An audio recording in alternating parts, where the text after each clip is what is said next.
Music be the food of love. Play on. Give me excess of it, that surfeiting the appetite may sicken and so die. That strain again, it had a dying fall. Oh, it came o'er my ear like the sweet sound that breathes upon a bank of violets, stealing and giving odor. Enough! No more. 'Tis not so sweet now as it was before. O spirit of love, how quick and fresh art thou, that notwithstanding thy capacity, receiveth as the sea, not enters there of what validity and pitch soe'er, but falls into abatement and low price, even in a minute.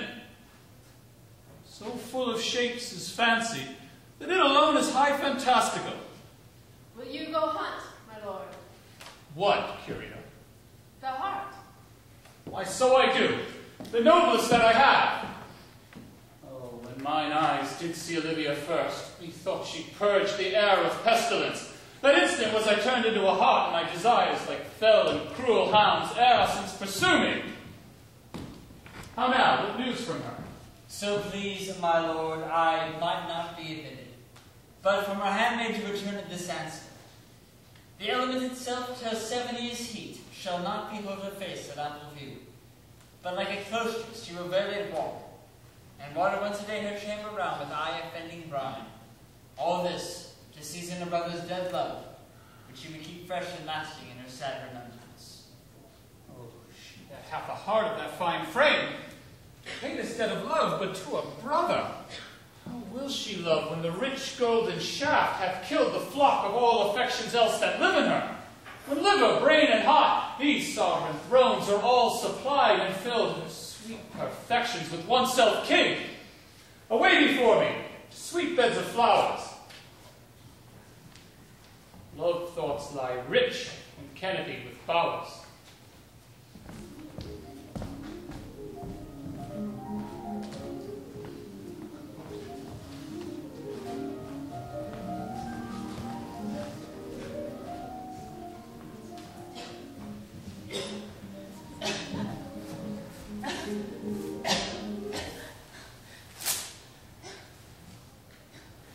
What country friend is this?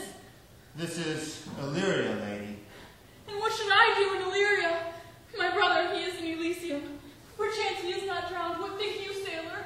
It is perchance that you yourself were saved. Oh, my poor brother. And so perchance may he be. True, madam. And to comfort you with chance, assure yourself, after our ship did split, when you and the poor number saved with you hung on our driving boat, I saw your brother, most provident in peril, bind himself, courage and hope both teaching him to practice, to a strong mast that lived upon the sea, where, like Arion on the dolphin's back, I saw him hold acquaintance with the waves, so long as I did see. For saying so, there's gold. Mine own escape hath unfolded to my hope, whereto thy speech serves for authority the like of him. Knowest thou this country? Aye, madam, well, for I was bred and born not 3 hours' travel from this very place. Who governs here? A noble duke, in nature as in name. What is his name? Orsino. Orsino. I've heard my father name him. He was a bachelor then. And so is now, or 'twas so very late. For but a month ago I went from hence, and then 'twas fresh and murmur. For as you know, what the great ones do, the less would prattle of, that he did seek the love of fair Olivia. What she? A virtuous maid, the daughter of a count, who died some 12 months since, then leaving her in the protection of his son, her brother, who shortly also died, and for whose dear love, they say, she hath abjured the sight and company of men. Oh, that I served that lady, and might not be delivered to the world till I had made mine own occasion mellow what my estate is. That 'twere hard to compass, for she will admit no kind of suit. No, not the duke's.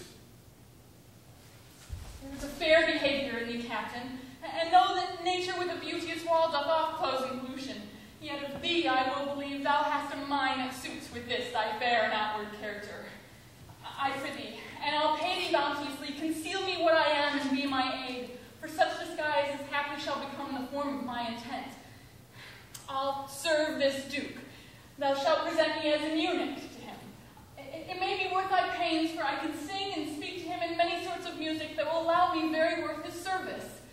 What else shall have to time I will commit? Only shape now thy silence to my wit. Be you his eunuch, and your mute I'll be. When my tongue blabs, then let mine eyes not see. I thank thee. Lead me on.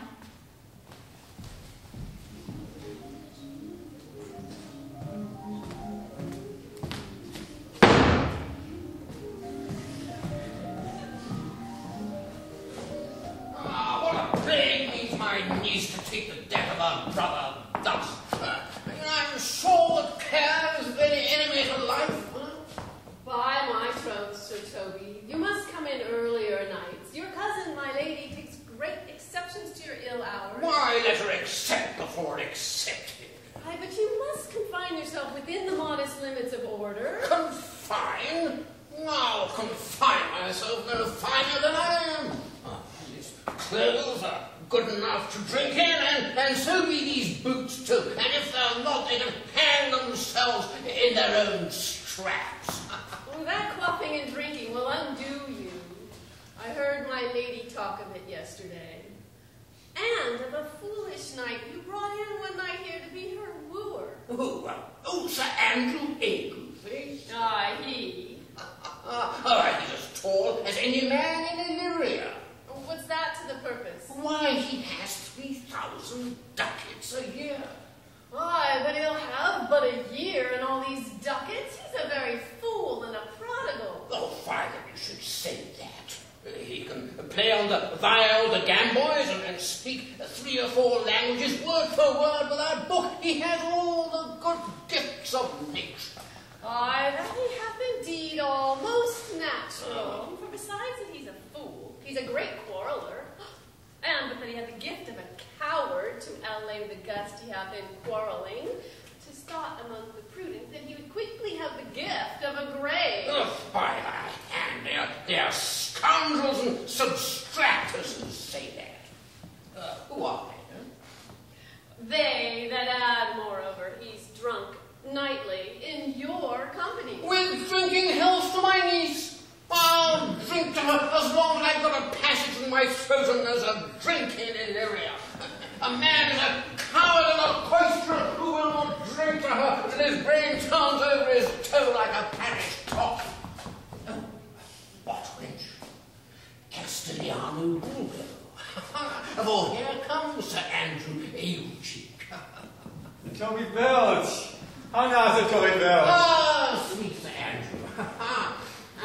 Bless you, fair shoe. A cost, Sir Sir. Andrew. A cost? What's that? My niece's chambermaid. Good Mistress the cost. I desire better acquaintance. My name is Mary, sir. Good Mistress Mary Cost. Oh, I was mistaken. A cost means to front her, to board her, to woo her, and assail her. By my troth, I would not undertake her this company. Is that the meaning of a cost? Fare you well, gentlemen. And thou never part, though, Sir Andrew, my son, never draw sword again. And you part so, mistress, I would I might never draw sword again. Fair lady, do you think you have fools in hand? Why, sir, I have not you by the hand. Oh, Mary, but you shall have. And here's my hand. Now, sir, thought is free. I pray you bring your hand to the buttery bar and let it drink. What for, sweetheart? Sweetheart, what's your metaphor? It's dry, sir. Well, I think so. I'm not such an ass, but I can keep my hand dry. But what's your jest? A dry jest, sir. Oh, you full of them? I have them at my fingers' ends. Mary, now I let go your hand, I'm barren. Look, knight, it seems as if you lack a cup of canary. When was the last time I ever saw thou so put down, eh? Never in your life, I think, unless you see canary put me down. You think sometimes I have no more wit than a Christian or an ordinary man has. But I'm a great eater of beef, and I believe that does harm to my wit. No question. I thought that I'd forswear. I'll ride on to Mars, Sir Toby. Oh, pourquoi, my dear knight? What is pourquoi? Do or not do? Oh, would I had bestowed the time on the tongues that I have in fencing, Dancing and bear baiting? Well, how about follow the arts? Oh, then thou hadst an excellent head of hair. Why would that have mended my hair?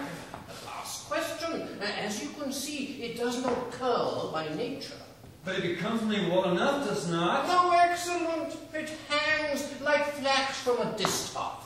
And I hope to see some housewife take thee between her legs and spin it off. Take that home to Morrison, Toby. Niece will not be seen. For she be it, 4 to 1 she'll none of me. The Count himself, here hard by woos her. Oh, she'll have none of the Count. She'll not match above her degree, either in years, wit, or estate. I've heard her swear it. But tut, man, there's life in it yet. I'll stay a month longer. I'm a fellow of the strangest mind in the world. I delight in masks and revels, sometimes all together. How art thou at the Kick Charles's night? As well as any man in Illyria, whatsoever he be, under the degree of my betters. And yet, I will not compare to an old man. And what is thy excellence to a galliard? I can cut a caper. And I can cut the mutton to it. I can do the back trick something as strong as any man in Illyria. Wherefore are these things hid? Wherefore have these gifts a curtain before them? Are they like to take dust like Mistress Maule's picture? You should go to church in a galliard and come home in a caranto. Mine, very walk, should be a jig, and I would as much make water as into a stinker-pace. Oh, what dost thou mean? Is the world a place to hide virtue in? I see by the excellent constitution of thy leg that it was formed under the sign of a galliard. It is strong, and it does indifferent well in a dun-colored stock. Shall we slip on some rebels? Oh, what else shall we do? We were both born under Taurus. Taurus, that's sides and heart? No, it is legs and thighs. Let this be the caper. Ha ha ha! Ha ha ha!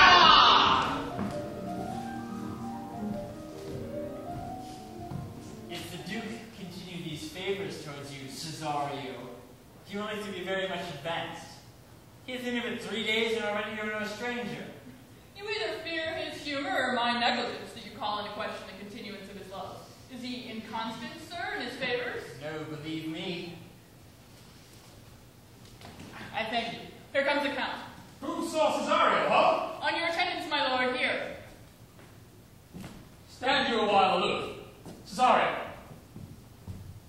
thou knowest no less but all. I but clasp to thee the book even of my secret soul.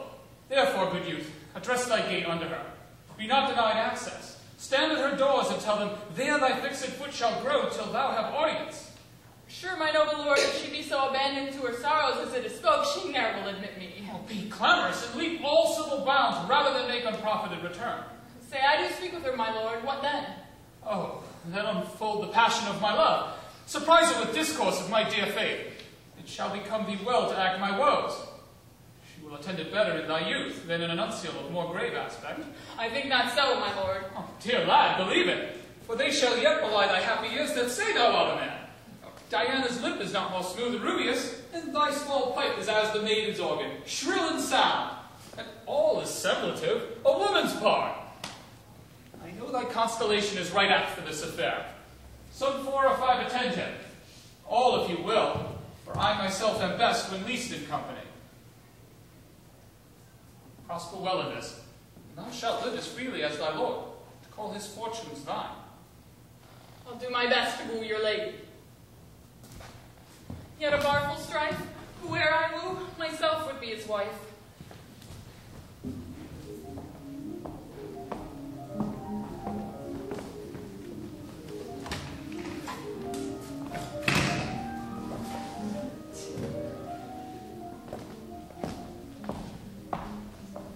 Nay, either tell me where thou hast been, or I will not open up my lips so wide as a bristle may enter in the way of thy excuse. My lady will hang thee for thy absence. Well, let her hang me. He that is well hanged in this world needs to fear no cover. Make that good. Well, he shall see none to fear. meant in answer. You can tell me where that saying was born of I fear no colors. Where, good Mistress Mary?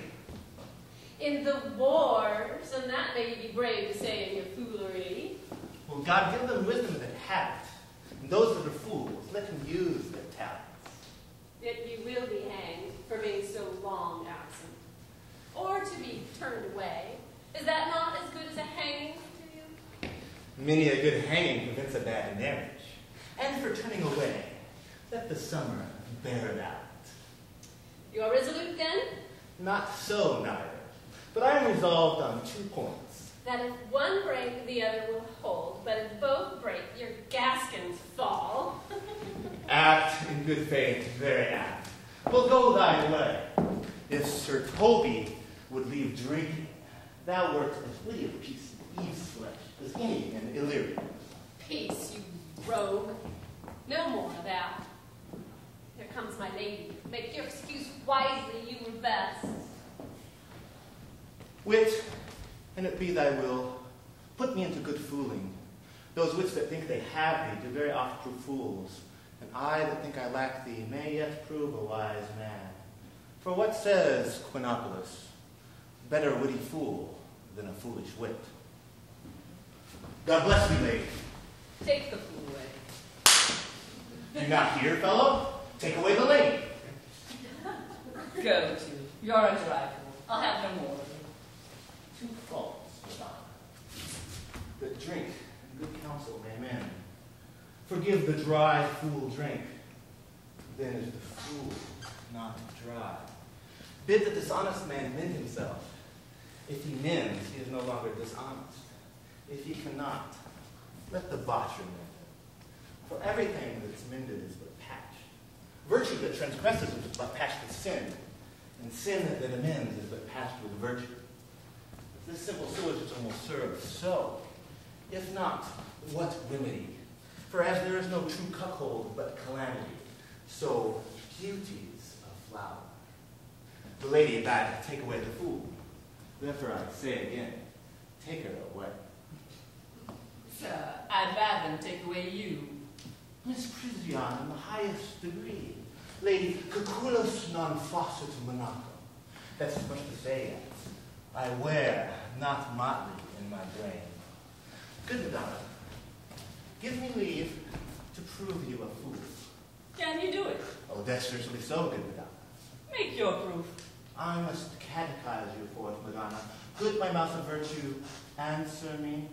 Well, sir, for want of other analysts, I'll buy your proof. Good Madonna, why mournest thou? But fool, for my brother's death. I think your brother's soul is in hell, Madonna. I know his soul to be in heaven, fool. The more a fool, Madonna, to mourn for your brother's soul being in heaven. Take away the fool, gentlemen. What think you of this fool, Malvolio? Does he not mend? Yes, and shall do till the pangs of death shake him. Infirmity that decays the wise doth ever make the better fool. God send you, sir, a speedy infirmity for the better increasing your folly. Sir Toby will be sworn that I am no fox, but he will not pass his word for puppets, that you are no fool. I'll say to that, Malvolio. I marvel your ladyship takes delight in such a barren rascal. I saw him put down the other day with an ordinary fool that has no more brain than a stone. Look you now, he's out of his guard already. Unless you laugh and minister occasion to him, he's gagged. I protest I take these wise men that crow so at these set kind of fools to be no better than the fool's zanies. Oh, you are sick of self-love, Malvolio, and taste with distempered appetite. To be generous, guiltless, in a free disposition, is to take those things as burbles which you deem cannon bullets. There is no slander in a loud fool, though he do nothing but rare, nor no railing in a known discreet man, though he do nothing but reprove. Now Mercury do thee with leasing, for thou speakest well of fools. Madam, there is at the gate, a young gentleman much desires to speak with you. Who of my people hold him in delay? Sir Toby, madam, your kinsman. Fetch him off, I pray you. He speaks nothing but Latin. Fie on him. Go you now, William. If it be a suit from the Count, I am sick or not at home. What you will to dismiss him.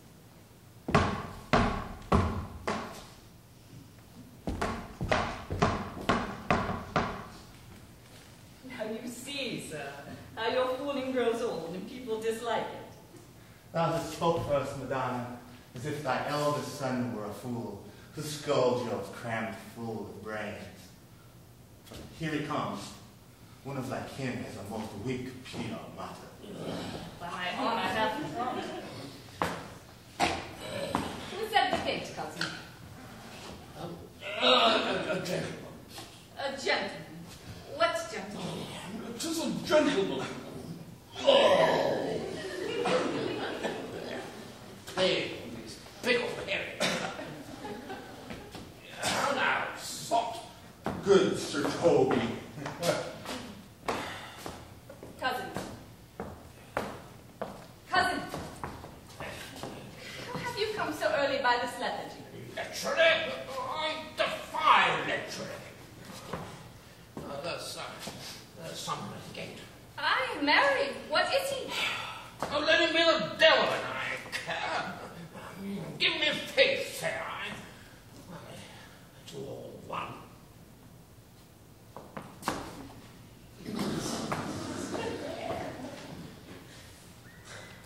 What's a drunken man like? Like a drowned man, a fool, and a madman. The first draught above heat makes him a fool. The second mads him, and the third drowns him. Go down and seek out the canon. Let him sit on my purse, for he is in the 3rd degree of drink. He is drowned. Go look after him. He is but mad yet, Madonna, and the fool will look to the madman. Madam, young fellow swears he will speak with you. I told him you were sick. He takes on him to understand so much and therefore comes to speak with you. I told him you were asleep. He seems to have a foreknowledge of that too, and therefore comes to speak with you. What is to be said to him, lady? He's fortified against any denial. Tell him he shall not speak with me. Has been told so, and he says he'll stand at your gate like a sheriff's post and be the supporter to a bench, but he'll speak with you. What kind of man is he? Why, of mankind. What manner of man? A very ill manner. He'll speak with you, will you or no. What personage in years is he? Not yet old enough for a man, nor young enough for a boy. As a squash 'tis before 'tis a peas cod, or a codling when 'tis almost an apple. 'Tis with him in standing water between boy and man. He is very well favoured, and he speaks very shrewishly. One would think his mother's milk was scarce out of him. Let him approach. Call in my gentleman. Gentlewoman, my lady calls. Give me my veil. Come throw it o'er my face. Do you once more hear Orsino's embassy? The honorable lady of the house, which is she? Speak to me. I shall answer for her. Your will? Most radiant, exquisite, and unmatchable beauty. I pray you, tell me if this be the lady of the house, for I never saw her. I would be loath to cast away my speech, for besides it is excellently well penned, I have taken great pains to con it. Good beauties, let me sustain no scorn. I am very comfortable even to the least sinister usage. Whence came you, sir? I can say little more than I've studied, and that question's out of my part. Good gentlewoman, give me modest assurance if you be the lady of the house, that I may proceed in my speech. Are you a comedian?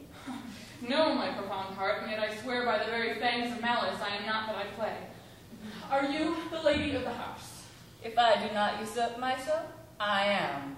Most certain if you are she, you do usurp yourself, for that which is yours to bestow is not yours to reserve. But this is from my commission. I will on with my speech in your praise, then show you the heart of my message. Come to what is important in it. I forgive you the praise.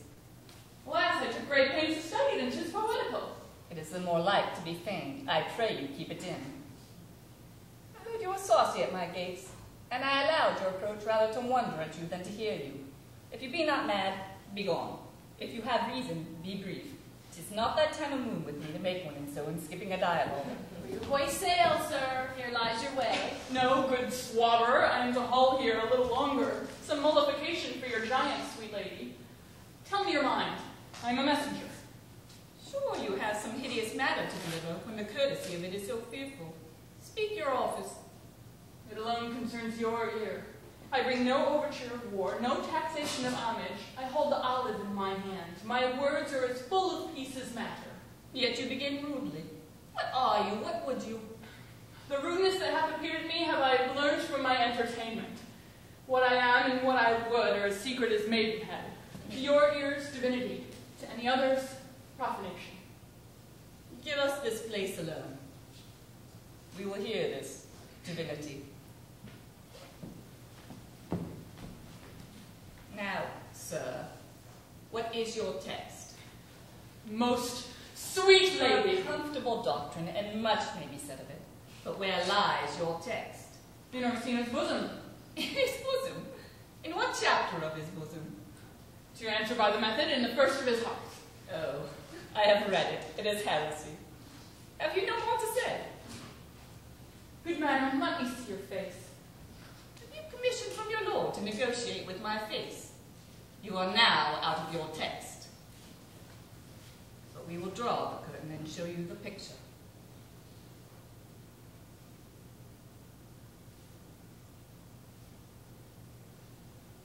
Look you, sir, such a one I was this present.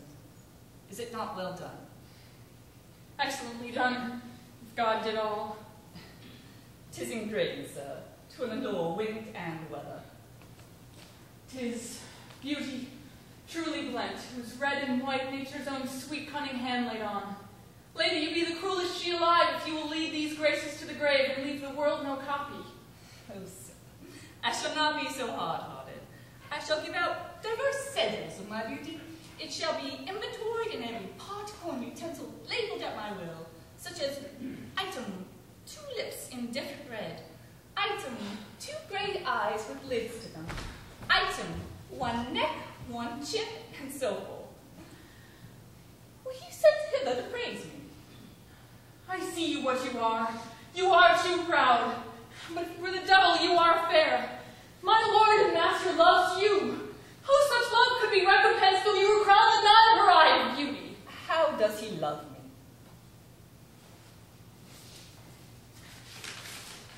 With adorations, fertile tears, groans that thunder love with sighs of fire. Your Lord does know my mind. I cannot love him. Yet I suppose him virtuous and know him noble, of great estate and of fresh and stainless youth, and in voices well divulged, free, learned, and valiant, and in dimension and shape of nature, a gracious person. But yet I cannot love him. He might have took his answer long ago. If I did love you in my master's flame, such a suffering, such a deadly life, in your denial I would find no sense. I would not understand it. Why, what would you? Make me willow cabin at your gate and call upon my soul within the house. Write loyal cantons of contemned love and sing them loud, even in the dead of night. Halloo your name to the reverberant hills and make the babbling gossip of the air cry out, Olivia. Oh, you should not rest between the elements of air and earth, but you should pity me. You might do much. What is your parentage? Above my fortunes. Yet my state is well. I am a gentleman. Get you to your lord. I cannot love him. Let him say no more. Unless, perchance, you can take him to tell me how it is. Fare you. I thank you for your pains. Spend this one. I am no feeding post. Keep your purse, lady. My master, not my will make your heart a flint that you shall love, and let your fervor, like my master's, be placed in contempt. Farewell, fair cruelty.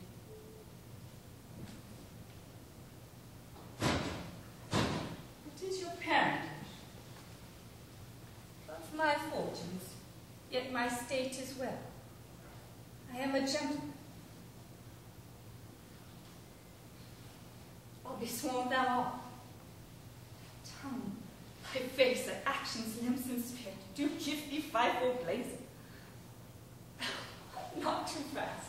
Soft. Unless the master or the man. How now? Even so quickly may one catch the plague. Thinks I feel this youth's perfections, with invisible and subtle stealth, creeping at mine eyes. Well, let it be. But ho, Mayor William. Here, madam, at your service. Run after that St. Peter's messenger, the countess man. He left this ring behind. Would I or not? Tell him I'll have none. Desire him not to flatter his lord, nor hold him up the coast. I am not for him. If that youth will come this way tomorrow, I'll give him reasons for it. Hide him. Madam, I will. I do I know not what, and fear to find. My eye too great a flatterer for my mind. Oh, fate, show thy force. Ourselves we do not know. What is decreed must be. And be this so.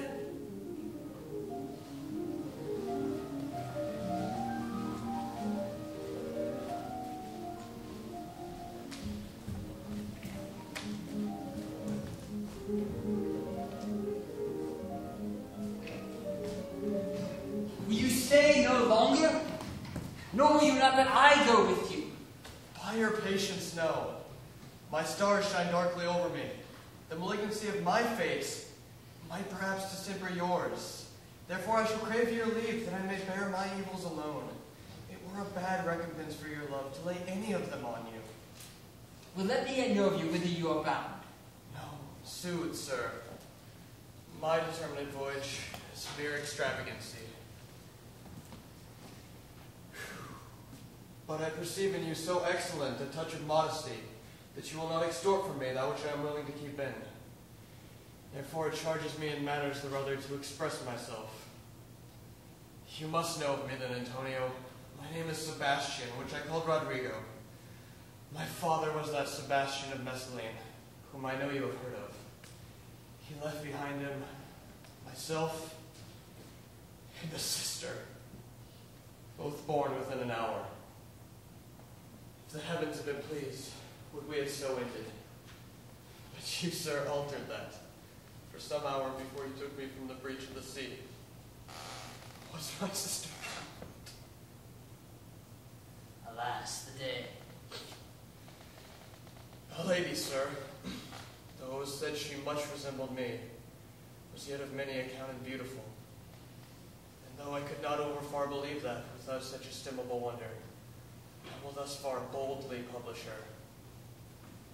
She bore a mind that envy could not but call fair. She's drowned already, sir, with salt water, though I seem to drown her remembrance again with more. Pardon me, sir, your bad entertainment. Oh, my kind Antonio, forgive me your troubles. If you will not murder me for my love, let me be your servant. If you will not undo what you have done, that is, kill him whom you have recovered, desire it not. Fare you well at once. My bosom is full of kindness, and I am yet so near the manners of my mother that upon the least occasion more, mine eyes will tell tales of me.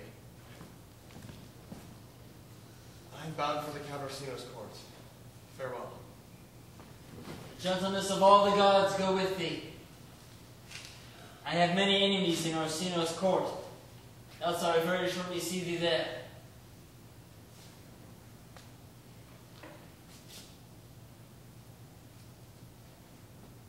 But come what may, do adore thee so, that danger shall seem sport, and I will go.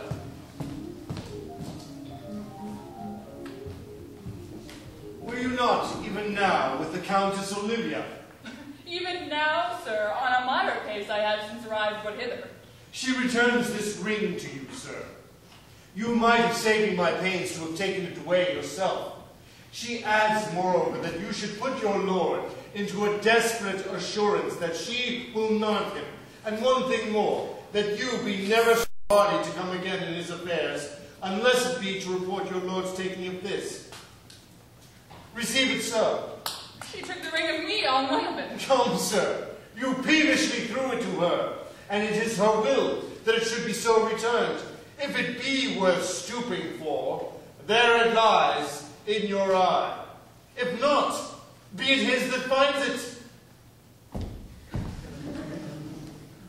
I left no ring with her. What means this lady?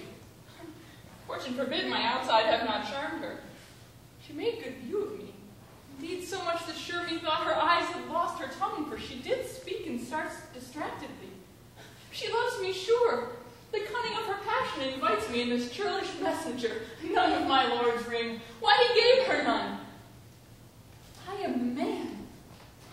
If it be so as 'tis, poor lady, she were better love a dream. Disguise, I see thou art a wickedness wherein the pregnant enemy does much.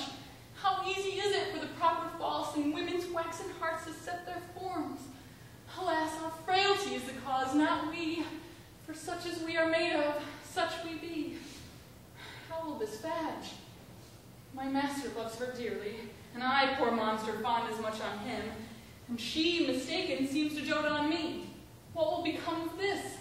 As I am man, my state is desperate for my master's love. As I am woman, now, alas, day what thriftless sighs shall poor Olivia breathe? Oh, time, thou must untangle this, not I. It is too hard a knot for me to untie.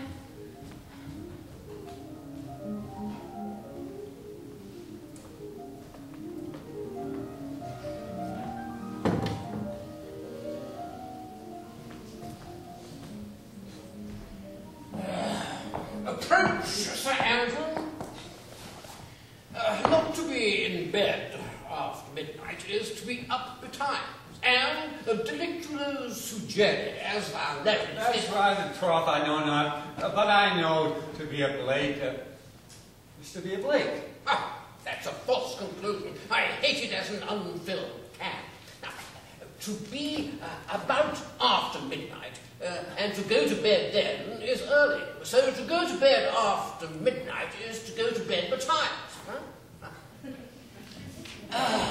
Does not our lives consist of the 4 elements? Face of they say that, but I think it rather consists of eating and drinking. Thou art a scholar. Let us now eat and drink. Marion, I say, a stoup of wine. Comes the fooling fade! Oh, now, my hearts, did you not see the picture of we 3? Oh, welcome, ass. Now, let's have a couch. My troth, this fool has an excellent breast. I'd rather than 40 shillings I had such a leg and so sweet a breath to sing as the fool has. In sooth, thou wasn't very gracious fooling last night when thou spokest the picogrammatus of the vapium, passing the equinoctial of Quibus. Very good, he think. I sent 6 but the demon has debts. I did in petticoats thy fertility, for Malvolio's nose is no whipstock. My lady has a white hand, and the myrmidons are no bottle ale houses. Excellent! Best fooling one I have done. Now a song. Come on. Hell, citizens, now let's have a song. There's a test over me too, one not good. Would thou hast a love song, or a song of good life? Oh, a love song, a love song. I care not for good life.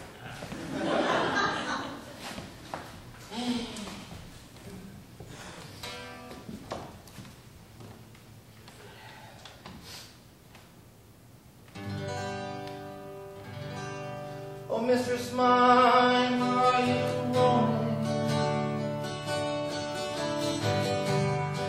staying here, your true love's coming. That can sing both high and low. Trip no further, pretty sweeting. Journeys end in lovers meeting. Every wise man's son doth know. Excellent, goody babe. Good.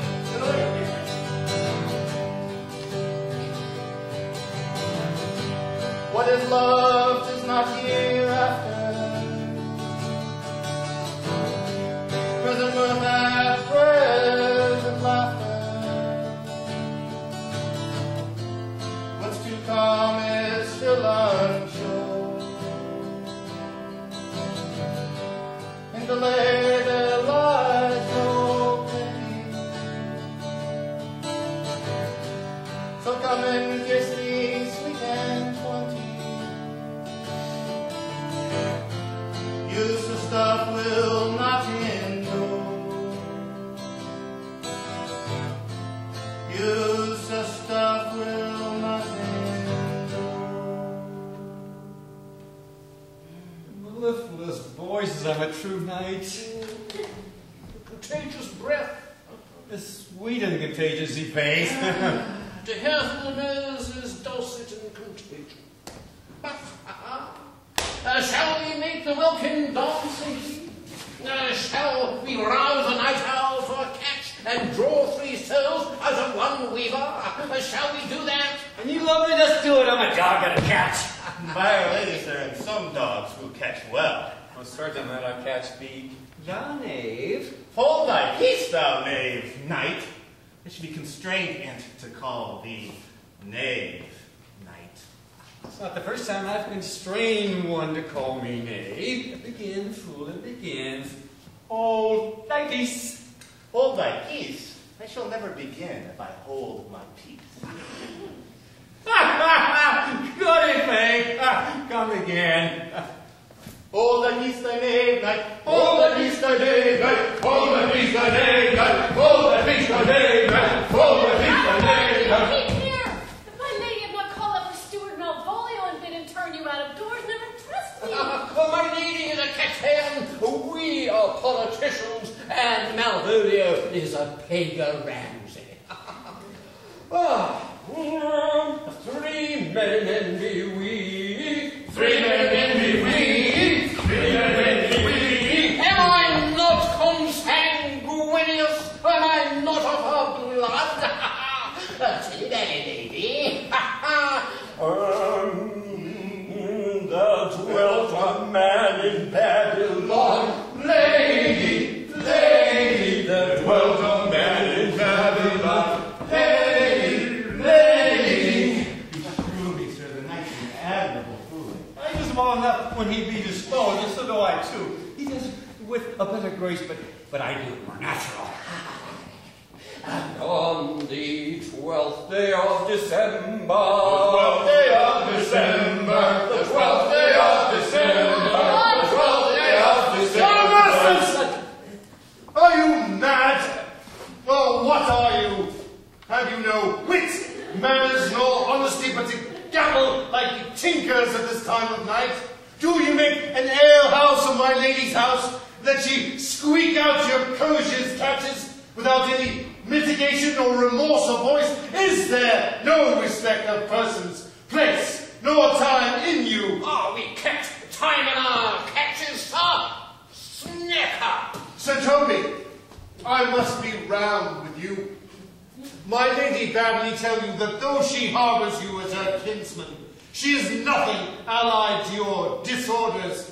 If you can separate yourself and your misdemeanors, you're welcome to the house. If not, and it would please you to take your leave of her, she is very willing to bid you farewell. Ooh, farewell, my heart, since I must soon be gone. If I bestow the favor of God, even so. But I will never die. The stones remain alive. This is much credit to you, mistress. Shall I bid him go? And Whatever you do, Shall I begin go and spare not? oh, no, you dare not. Dare not! The times are, you lie. Art thou no more than a steward? Dost thou think, because thou art virtuous, there is to be no more cakes and ale? Yes, by St. Anne, and ginger be hot at the mouth, too. Thou art right. Go rub crumbs on your chain. Another scoop of wine, Maria. Mistress Mary, if you prize my lady's favour and anything more than contempt, you would not give means for this uncivil rule. She shall know of it by this hand. No, they'll shake your ears. It was good idea to drink when a man's hungry, to challenge in the field, and then break promise with him, and make a fool of it. Do it, knight, and I will write the challenge for thee, or I will convey thy indignation of thy word of mouth. Sweet Sir Toby, for tonight be patient. Since the youth of the Count was today with my lady, she's much out of quiet. For Monsieur Malvolio, let me alone with him. If I do not gull him into a nay word and make him a common recreation, do not think I have wit enough to lie straight in my bed. I know I can do it. Possess us, tell us something of him. Huh? Marry, sir, he's a sort of a Puritan. I thought that I'd beat him like a dog. Why, because of being a Puritan? No, exquisite reasons, knight. No exquisite reason for it, but I have a reason good enough. The devil a Puritan that he is, or anything constantly but a time pleaser, an affectioned ass, that cons state without book and utters it by great swaths, the best persuaded of himself. So crammed as he thinks with excellencies that it is his grounds of faith that all who look on him love him. And it is on that vice in him that my revenge will find notable cause to work. What wilt thou do? I will drop in his way some obscure epistles of love, wherein by the color of his beard, the shape of his leg, the manner of his gait, the expression of his forehead, his eye, his complexion, he will find himself most feelingly personated. I can write very much like my lady, your niece. On a forgotten matter, we can barely make distinction of our hands. Oh, excellent! I smell a device. I've been my nose too. So he will think, by the letter that thou wilt drop before him, that he comes from my niece, and that she is in love with him. My purpose is indeed a horse of that color. Of course, that would make him an ass. Ass, indeed, I doubt not. It will be admirable. Oh, sport royal, I warrant you, I know my physic will work with him. I will plant you two, and let the fool make a third, where he will find the letter. Observe his construction of it. For tonight, to bed, dream on the events. Farewell. Good night, sweet Penthesilea. For me, she's a good wench. She's a big old true bred and one that adores me. What of that? I was adored once too. Now, let's get to bed, knight. But thou dost needs send for more money. If I do not cover your knees, I'm a foul way out. Send for more money, knight. If thou dost not have her in the end, call me cut. If I do not, never trust me. Take it how you will. Come, knight. I shall burn some sack. It is too early to go to bed. Now, come, knight. Come, knight.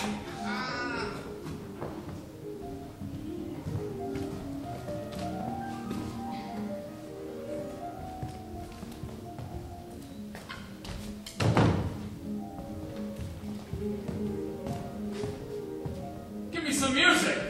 Now, good morrow, friends. Now, good Cesario, put that piece of song, that old and antique song we heard last night. Methought it did relieve my passion much, more than light airs and recollected terms of these most brisk and giddy-paced times. Come, but one verse. He is not here, so please your lordship, that should sing it. Oh, who was it? Festy the jester, my lord, a fool that the Countess Olivia's father took much delight in. He is here about the house. Seek him out. and play the tune a while.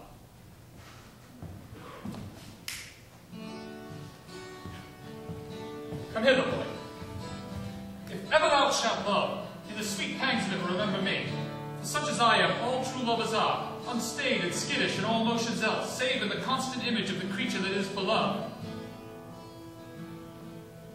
How dost thou like this tune? It gives a very echo to the seat where love is throned. Thou dost speak masterly. My life upon it, young though thou art, thine eye has stayed upon some favor that it loves, hath it not, boy? A little, by your favor. Well, what kind of woman is it? Of your complexion. She is not worthy, then. What years it, faith? About your years, my lord. Oh, too old, by heaven! Let the woman take an elder than herself. So wears she to him, so sways she level in her husband's heart. For, boy, however we do praise ourselves, our fancies are more giddy and unfirm, more longing, wavering, sooner lost and worn than women's are. I think it well, my lord. Well, then let thy love be younger than thyself, or thy affection cannot hold the bent. For women are as roses, whose fair flower being once displayed, doth fall that very hour. And so they are, alas that they are so, to die, even when they to perfection grow. Oh, fellow, come. That song we had last night. Mark it, Cesario. It is old and plain. The spinsters and the knitters in the sun, and the free maids that weave their thread with bones, do use to chant it. It is silly sooth, and dallies with the innocence of love, like the old age. Are you, ready, sir? Aye, prithee, sing.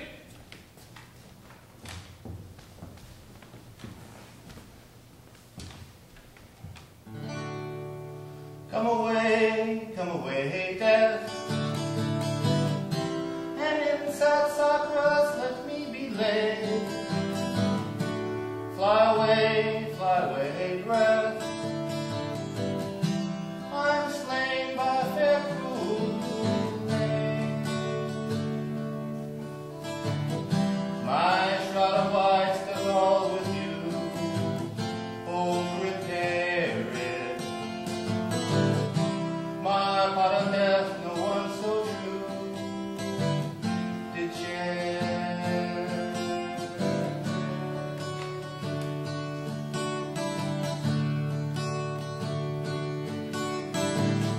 Not a flower sweet, on my black coffin let there be strong. Not a friend in grief, my poor corpse for my bones may be found. A thousand sighs to say, lay me, oh, where? Sad true lover, never find my grave to me.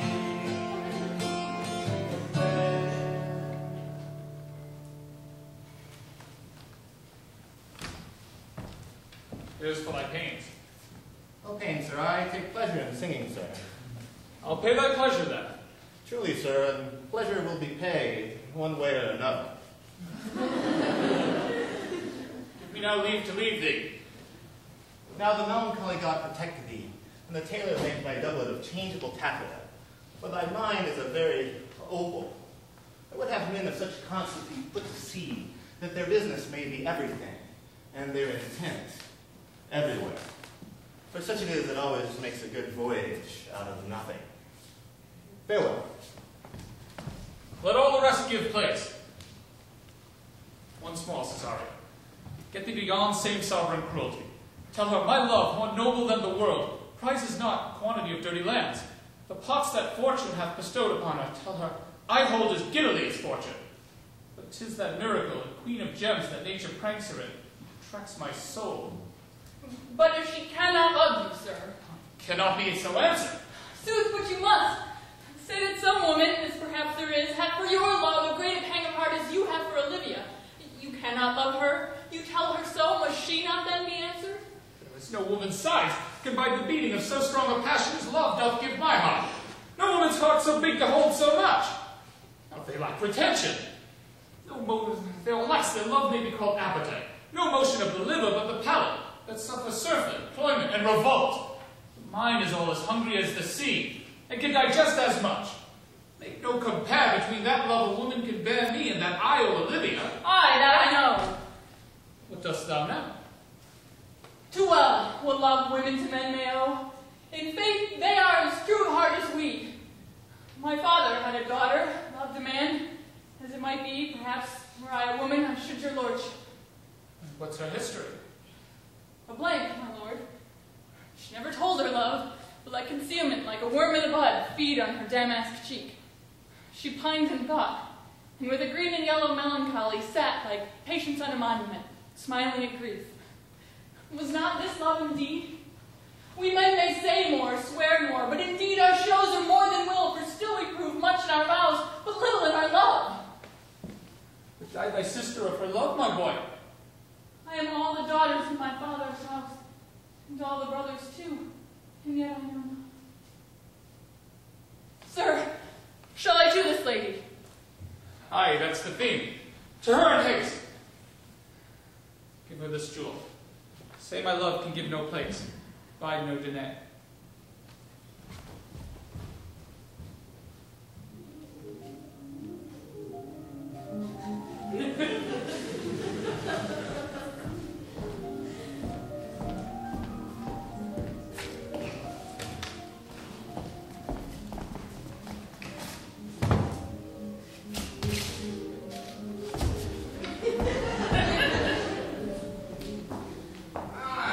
Come thy way, Senor Fabian.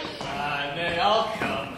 If there's a scruple of this sort, let me be boiled to death with melancholy. Wouldst thou be glad to have that niggardly, rascally sheep-biter come by some notable shame? I would exult, man.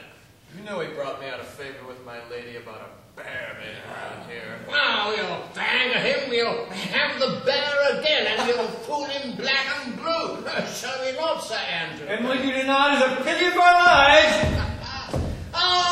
Here comes the little villain. How now, my metal of India? Get ye all three into the box tree.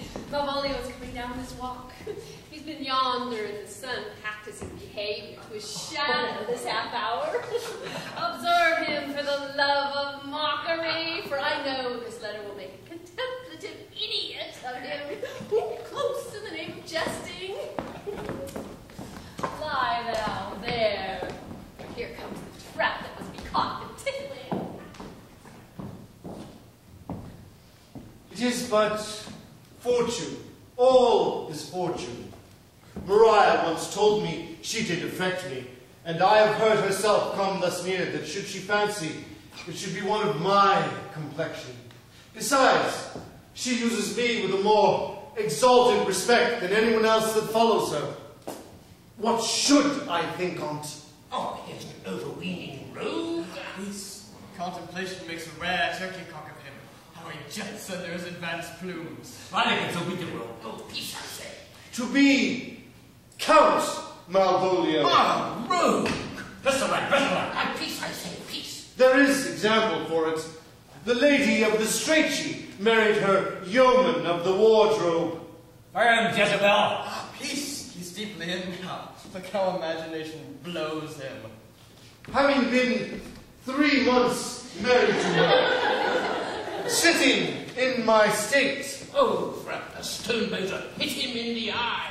calling my officers about me in my branched velvet gown, having come from a daybed where I have left Olivia sleeping. The fire and brimstone! Peace, peace! And then to have the humor of state, and after a demure travel of regard, telling them I know my place, as I would they should do theirs, to ask for my kinsman Toby. Boots and shackles! Peace now. Several of my people with an obedient start make out for him. I frown the while, or perchance wind up my watch, or play with my some rich jewel. Sir Toby approaches, curtsies there before me. Shall this fellow live? Or silence be drawn from us with cause, yet peace. I extend my hand to him thus. quenching my familiar smile with an austere regard of control. And shall Sir Toby fetch him a blow on the lips then? Saying, Cousin Toby, my fortunes having cast me on your niece, give me this prerogative of speech. What? You must amend your drunkenness. Out, scare! Nay, patience, so we break the sinews of our claws. Besides, you waste the treasure of your time with a foolish knight. That's me, I warrant you. One Sir Andrew. I knew 'twas I for a minute you called me fool. What employment have we here? Ah, now is the woodcock near the gin. Oh, peace, peace, and may the spirits of humour intimate reading aloud to him. By my life, 'tis my lady's hand. These be her very C's, her U's, and her T's, and thus make she her great P's. It is in contempt of question her hand. Her C's and her U's and her T's? Why that? To the unknown beloved, this and my good wishes, by your leave, wax, soft, and the impressure her Lucrece, with which she uses to seal. 'Tis my lady, to whom should this be? Ah, this wins him liver and all. Jove knows I love, but who? Lips do not move, no man must know.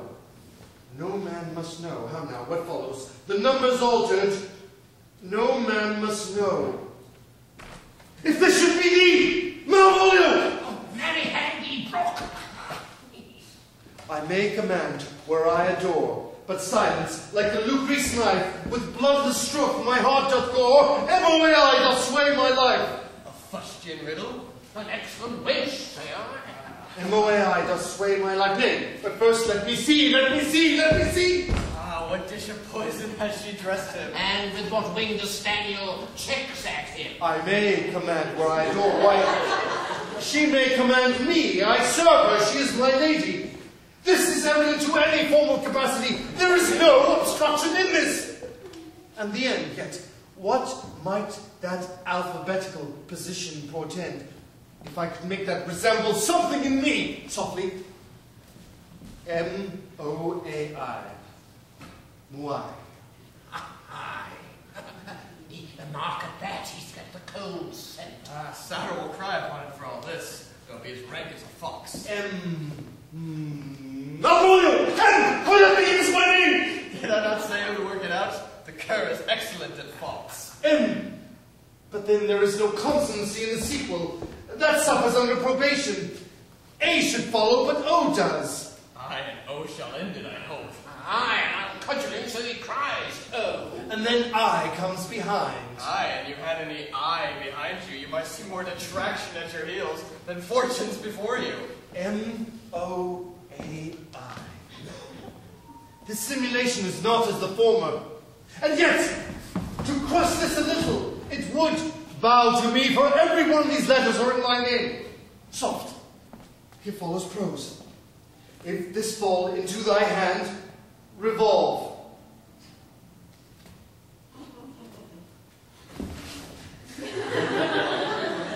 In my stars I am above thee, but be not afraid of greatness. Some are born great, some achieve greatness, and some have greatness thrust upon them. Thy fates open their hands, let thy blood and spirits embrace them, and to inure thyself to what thou art like to be, cast off thy humble sloth, and appear fresh. Be opposite with a kinsman, surly with servants, let thy tongue tang arguments of state. Put thyself into the trick of singularity. She thus advises thee, that sighs for thee. Remember who commended thy yellow stockings, and wished to see thee ever cross-gartered. I say remember thee, go to thou art made, if thou art desirous to be so. If not, let me see thee as steward still, the fellow of servants, and not worthy to touch fortune's fingers. Farewell, she that would alter services with thee, the fortunate unhappy. Daylight and champagne discovers not more. This is open. I will be proud. I will read politic authors. I will baffle Sir Toby. I will wash off gross acquaintance. I will be point devise, the very man. I do not now fool myself to let imagination jade me, for every reason excites to this, that my lady loves me. She did commend my yellow stockings of late. She did praise my legs being cross-gartered, and in this she drives herself to my love, and with a kind of injunction to these habits of her liking. Thank my stars, I am happy. I will be strange, stout, in yellow stockings, and cross-gartered even with the swiftness of putting on. Oh, Jove and my stars be praised. Oh. Here is yet a postscript. Thou canst not choose but know who I am, and if thou entertainst my love, let it appear in thy smile. Thy smiles become thee well. Therefore, in my presence, still smile always. Dear my sweet, I prithee. Jove, I thank thee. I will smile.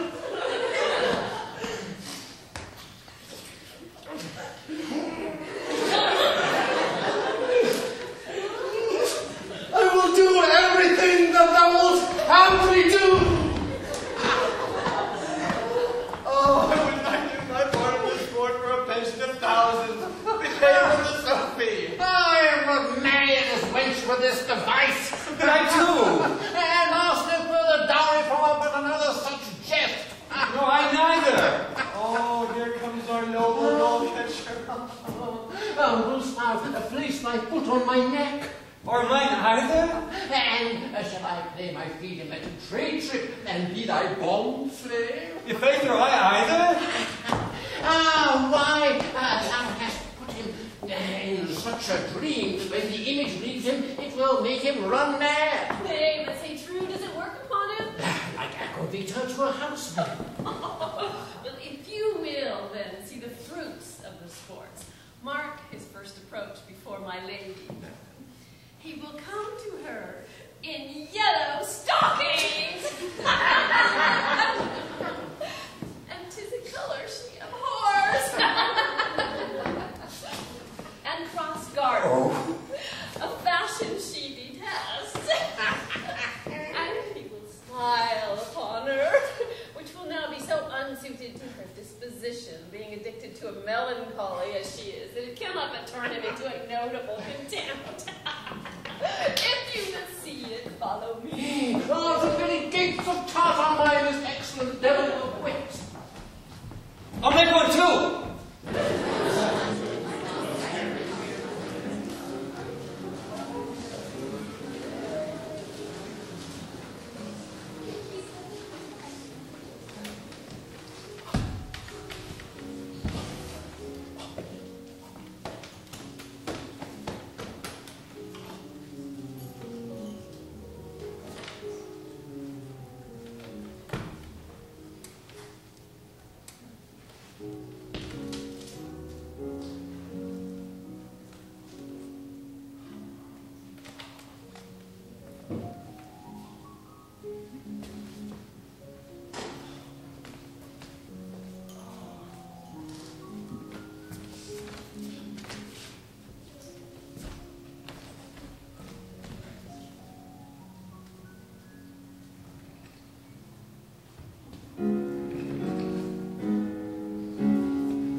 by the church.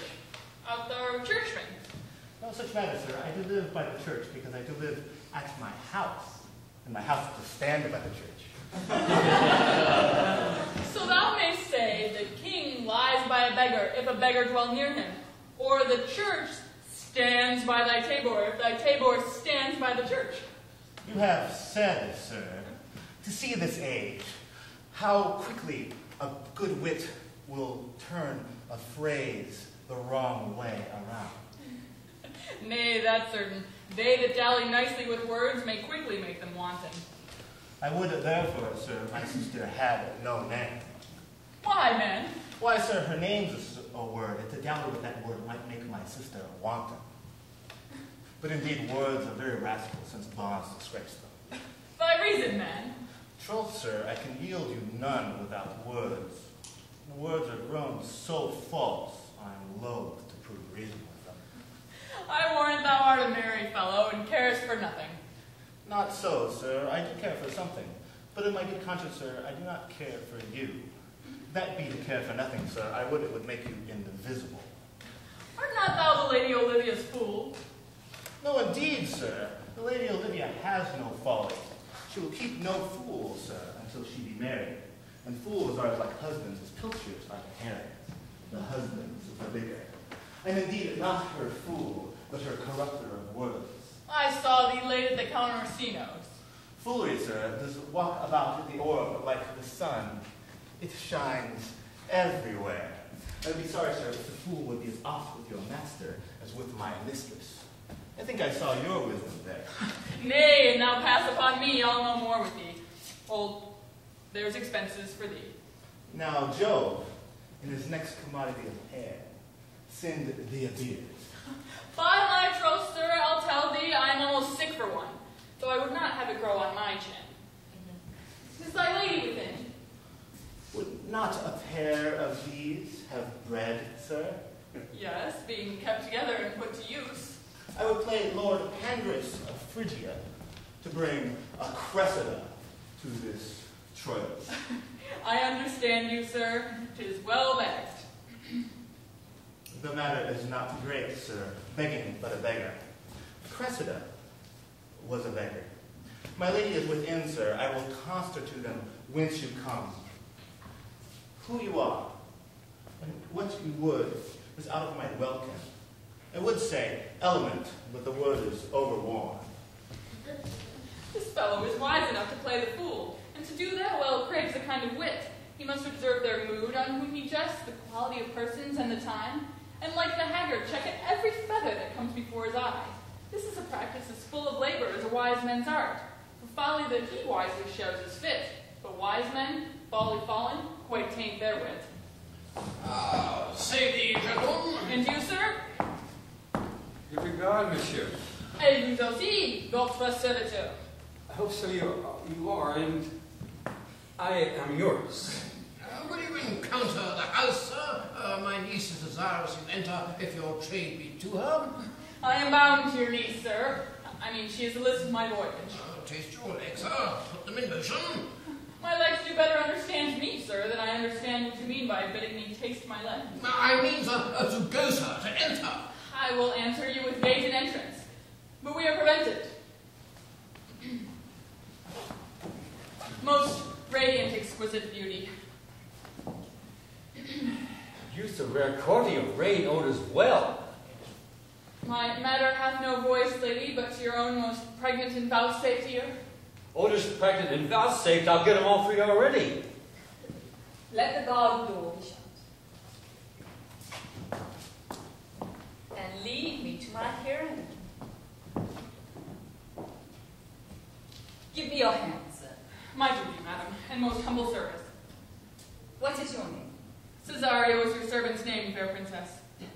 My servant, sir. 'Tis never a merry world when only fame called compliment.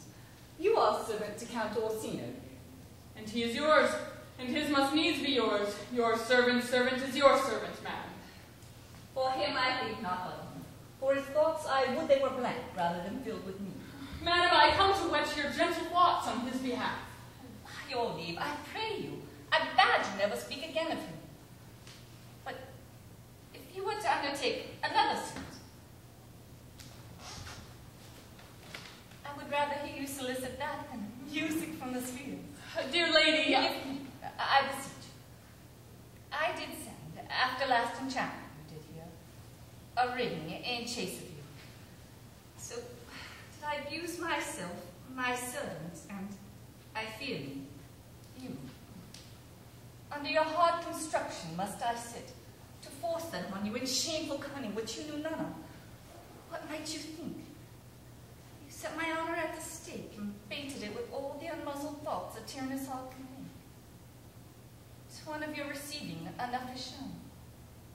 A cypress, not a bosom, hurts my heart. So, let me hear you speak. I pity you. That's a degree to love. No, not agrees, for 'tis vulgar proof that very oft we pity enemies. Why, methinks it is time to smile again. Oh, world, how apt the poor are to be proud. But if one should fall prey, how much better to fall before the lion than the wolf. The clock upbraids me with the waste of time. Be not afraid, youth, I will not have you. But when wit and youth come to harvest, your wife is like to reap a proper man. There lies your way, due west. Then westward ho. Grace and good disposition attend your ladyship. You'll nothing, madam, to my lord by me? Stay, I prithee, tell me what thou thinkest of me. That you do think you are not what you are. If I think so, I think the same of you. Then think you right, I am not what I am. Would you worse, I would have you be. Would it be better, madam, than I am? I wish it might, for now I'm your fool. What a deal of scorn looks beautiful in the anger and contempt of his lip. And murderous guilt shows itself not more soon than a love that would seem good. Love's night is new. Cesario, by the roses of the spring, by maidenhood, truth, honor, and everything, I love thee so that maugre all thy pride, nor wit nor reason can my passion hide.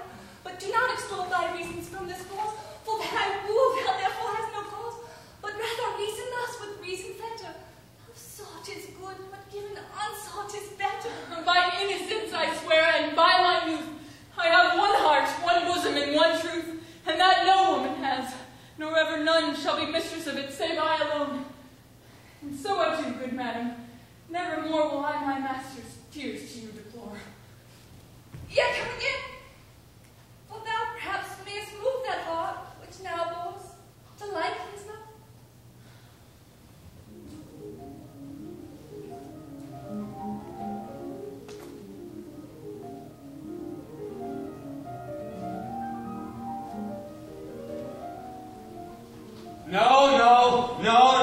No, faith, I'll not stay a jot longer. Thy reason, madam, give thy reason. You must needs yield your reason, Sir Andrew. Mary, I saw your niece do her favors to the Count's serving, then ever she bestowed upon me. I saw it in the archer. Did she see thee the while, boy?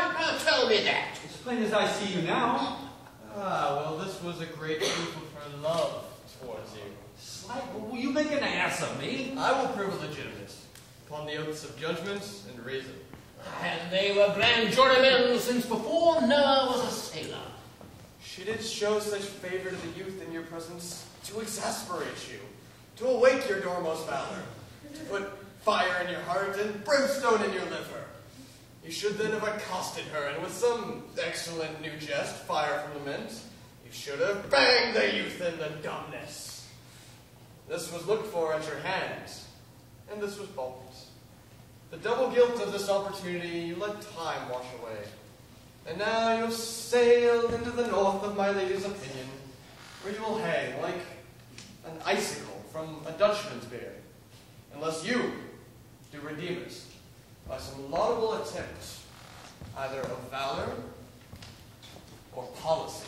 Anyway, it must be with valor. Her policy I hate. I just leave be a brownness as a politician. Why then, build me thy fortunes upon the basis of valor. Challenge me, the youth of the Duke, and fight him. Hurt him in 11 places. My niece will take notice of it, and assure thyself that there is no love broker in the world who can prevail more in men's commendation with women than reports of valor. There is no way but this, Sir Andrew. Will either of you bear me a challenge to him? Go write it with a martial hand. Be cast in grief, no matter if thou be witty, as long as thou art eloquent and full of invention. Taunt her with the license of ink. If thou thou'st her some thrice, it shall not be amiss, and as many lies as lie in thy sheet of paper, even though that she be as big enough for the bed of ware in England. Set it down. Go about it. Let there be enough gall in thy ink, even though thou writes with a goose pen. No matter. About it. Where shall I find you? We'll call for thee in the cubicular. Go. Ah, this is a dear man in the use, Sir Toby. I have been dear to him, lad, some 2,000 strong or so. Well, I'm a rare letter from him indeed. But she'll not deliver. Never trust me. But by all means stir up the youth to an answer. I think oxen and wain ropes will not hail them together. For Andrew, if you opened him up and discovered enough blood in his liver to clog the foot of a flea, I'd eat the rest of the anatomy. And his opposite, the youth, bears in his visage no great presage of cruelty. Here comes the youngest wren of 9.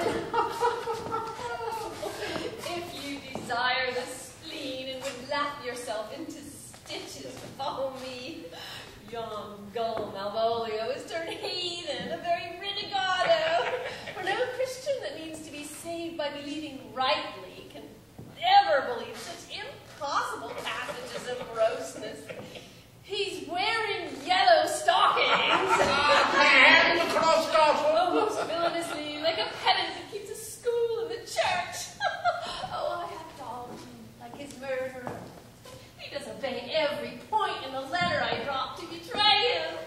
He does smile his face into more lines than is in the new map with the augmentation of the Indies. You have not seen such a thing as 'tis.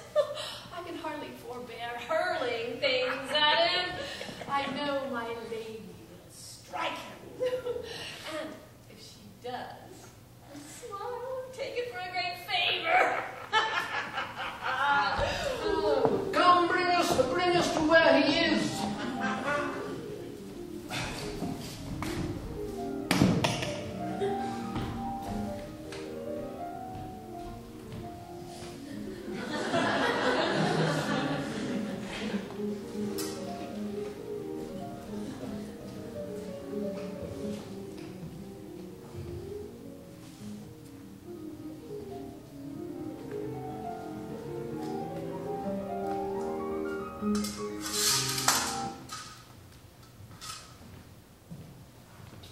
I would not by my will trouble you, but since you make your pleasure of your pains, I will no further chide you.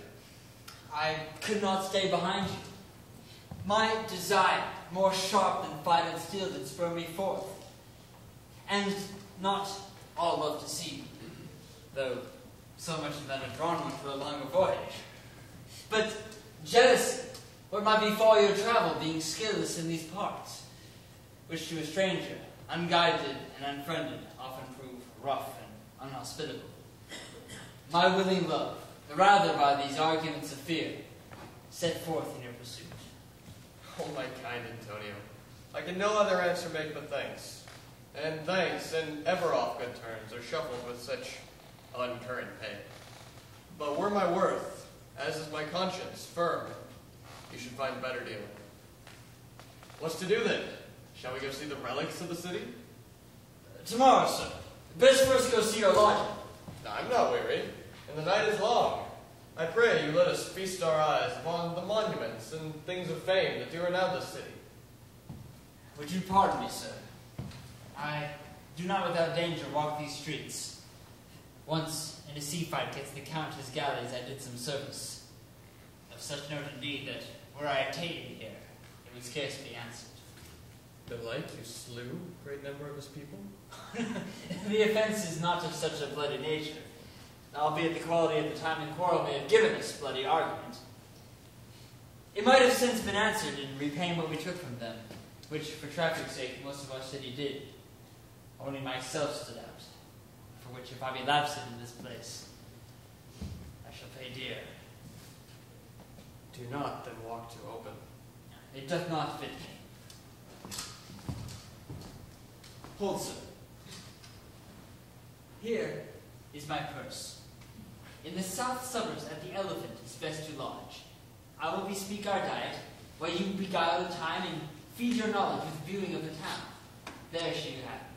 Why I your purse? Happily your eyes shall light upon some toy you have desired to purchase. And your store, I think, is not for idle markets. I'll be your purse bearer then, and leave you for an hour. To the Elephant. I do remember.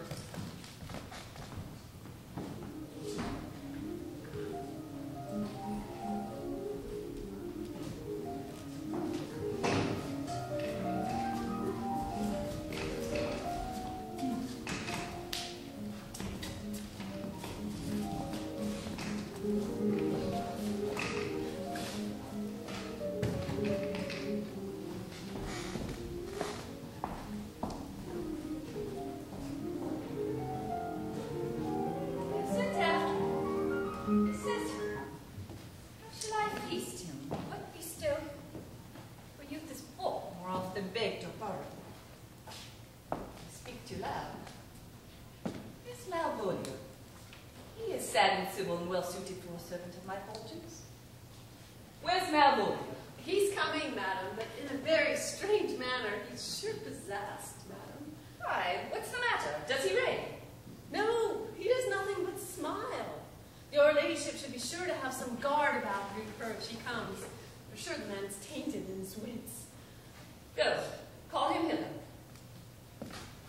And as mad as he, sad and merry madness he could be. How now, Malvolio? Sweet lady.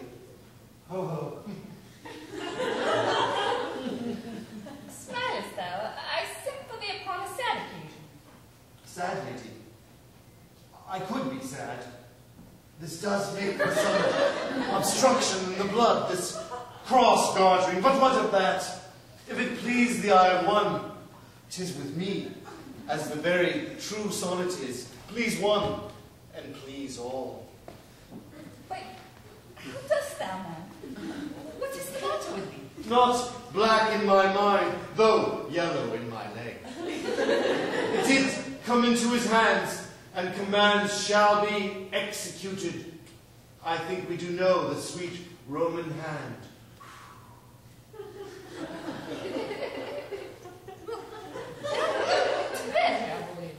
To bed! Aye, sweetheart, and I'll come to thee! God comfort thee.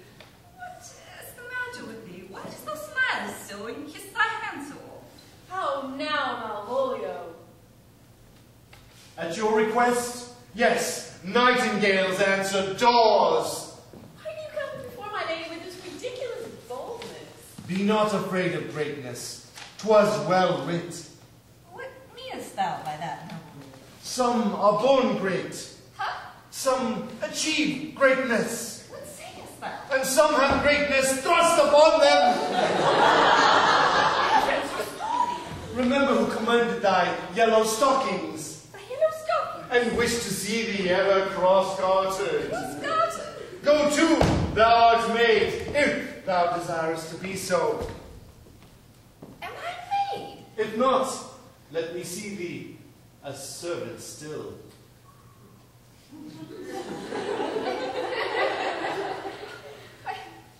This is very midst of madness.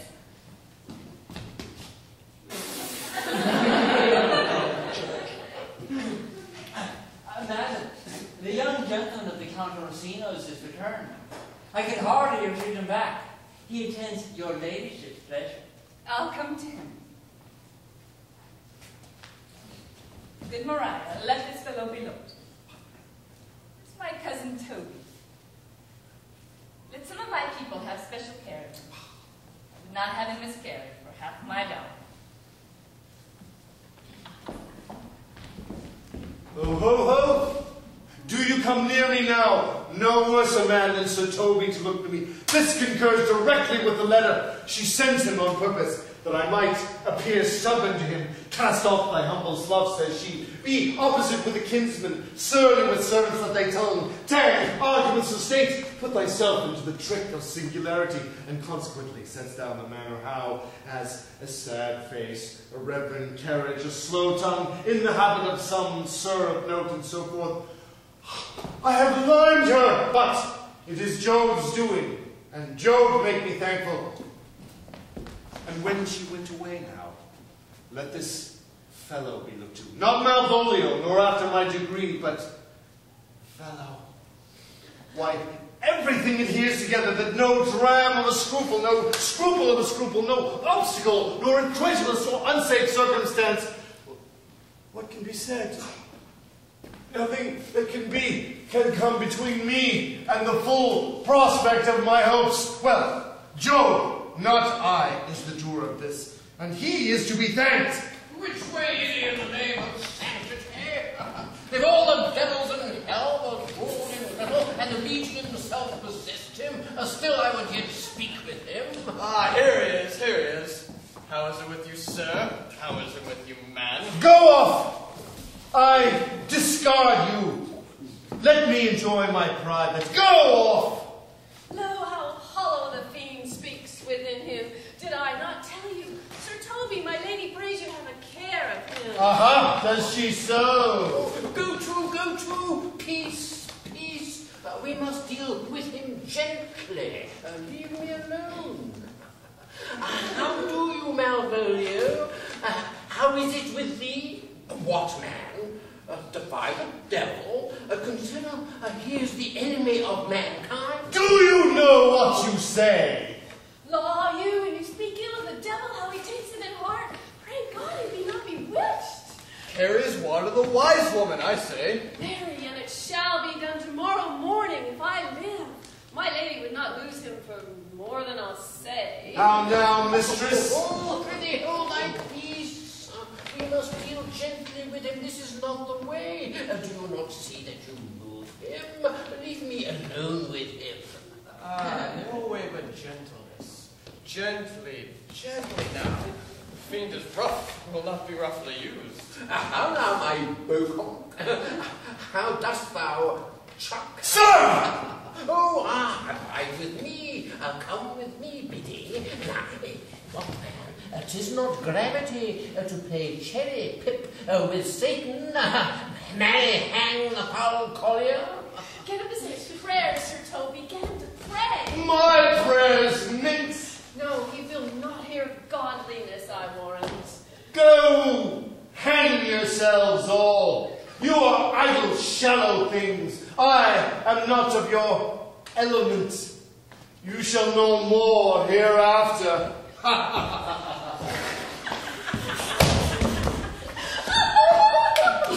If it were played upon a stage now, I would condemn it as improbable fiction. His very genius is infected with the device there. Oh, may pursue him now, lest the device take air and taint. Oh, we will make him mad indeed. Oh, the house will be the quieter. Come, we will hold him in a dark room, bound. My niece is already belief that he is mad. And we shall carry it thus for our pleasure and his penance until our pastime, tired and out of breath, prompts us to have mercy on him, at which point we will take his device to the bar and crown the finder of madmen. Oh, but see.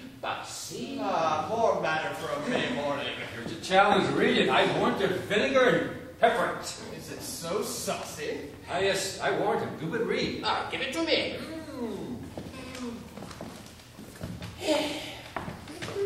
Youth, what whatsoever thou art a sturdy fellow. Ah, good and valiant. Wonder not, nor admire not in thy mind why I call thee thus, for I will not give thee the reason for it. A good note that keeps you from the blows of the law. Thou comest to my lady Olivia, and in my presence she used you kindly. Thou liest in thy throat, but that is not the reason for my challenge. Brief, and to exceeding good sense. Less. I will waylay thee on thy way home, and if it be thy chance to kill me, Good. you killest me as a rogue and a villain. Good. Still you stay on the windy side of the law. Great. Fare thee well. May God have mercy on one of our souls. It should be mine, then I am better hope, and thou must look to thyself. Thy friend, as thou usest him, and thy sworn enemy, as a good cheat. Right, well, if this does not move him, his legs cannot. I'll give it to him. We shall have fit occasion for it. He is now in some commerce with my lady, and will by and by depart. Yes, well, go stoutly for him in the corner of the orchard, like a bumblebee.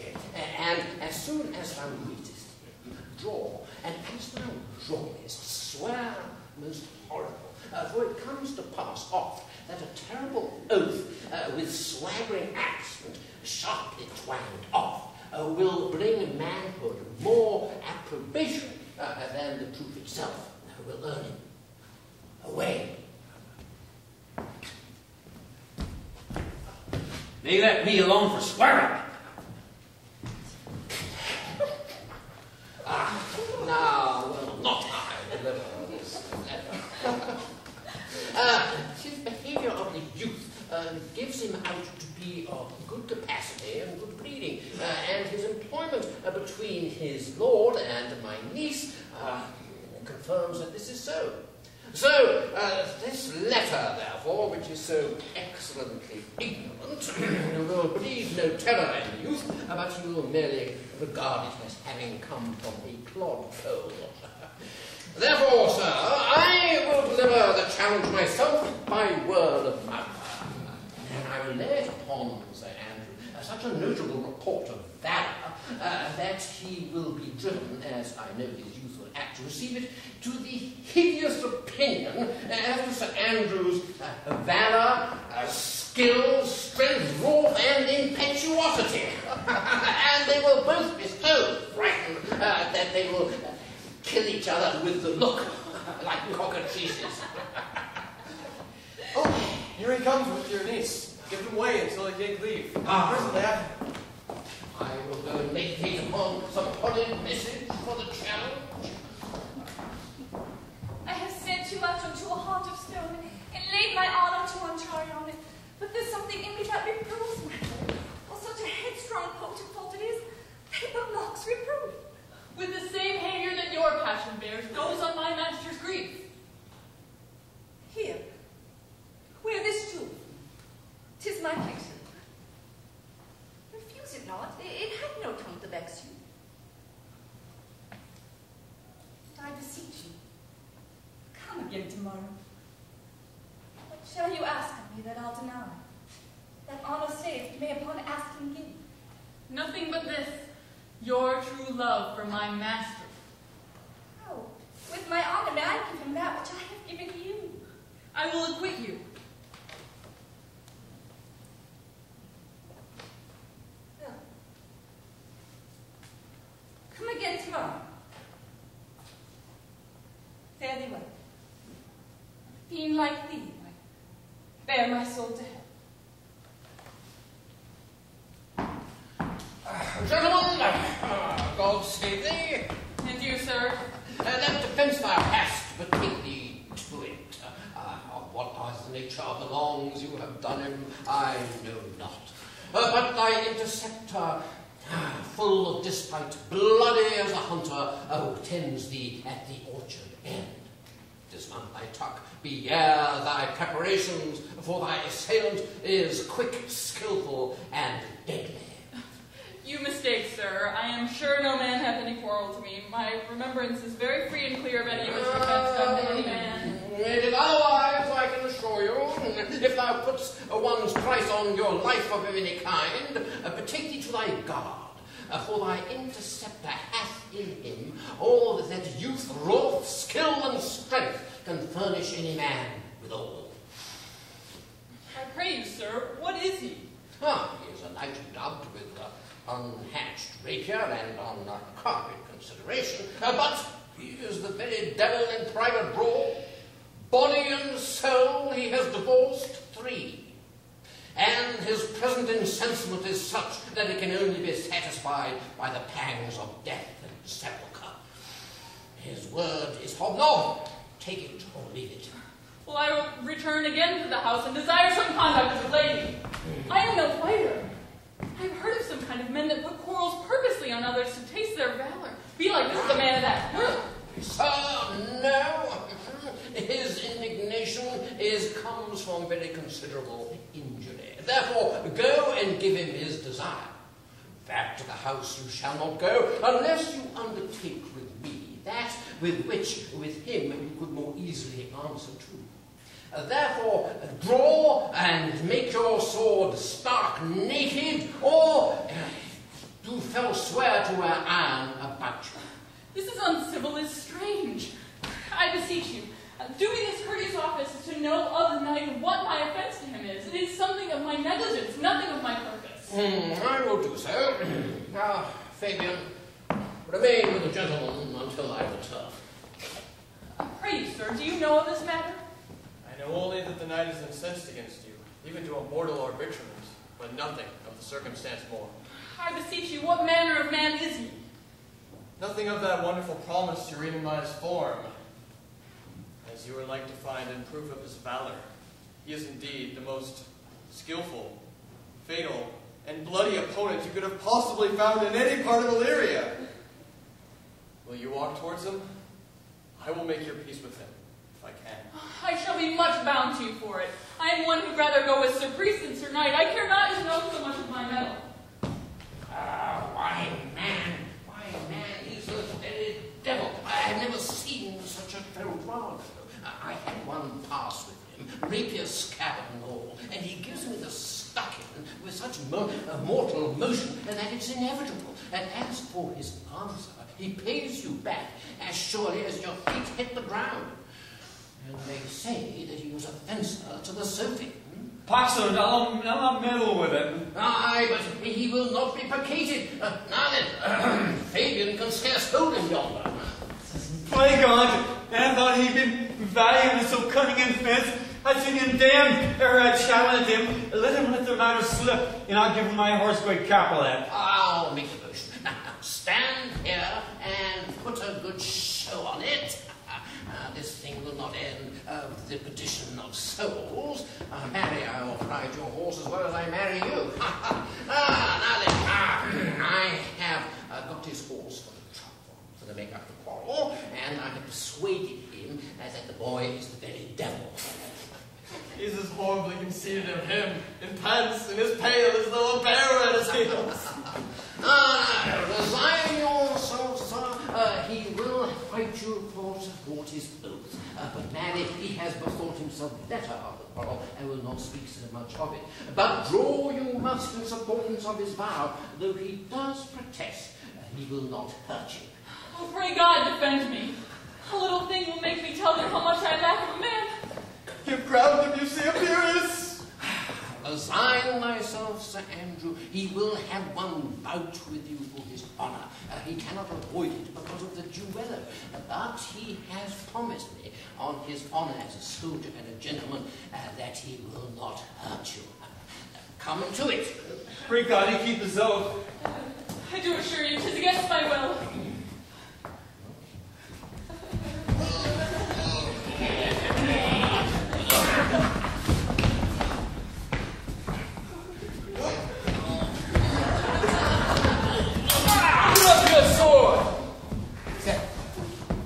If this young gentleman offense, I take the fault on me. If you offend him, I for him defy you. You, sir? Why? What are you, eh? Once that for his love dares yet do more than you have heard him brag to you, he will. If you the undertaker, I'm for you. Mr. Toby, hold! Here come the officers. I will see you anon, sir. Pray, sir, put your sword up, if you please. Very well, I serve, for that I promised you, of as good as my word. He will bear you easily and reigns well. This is the man, do thy office. Antonio, I arrest you to suit Count Orsino. You do mistake me, sir. No, sir, no jot, though now you have no sea cap upon your head.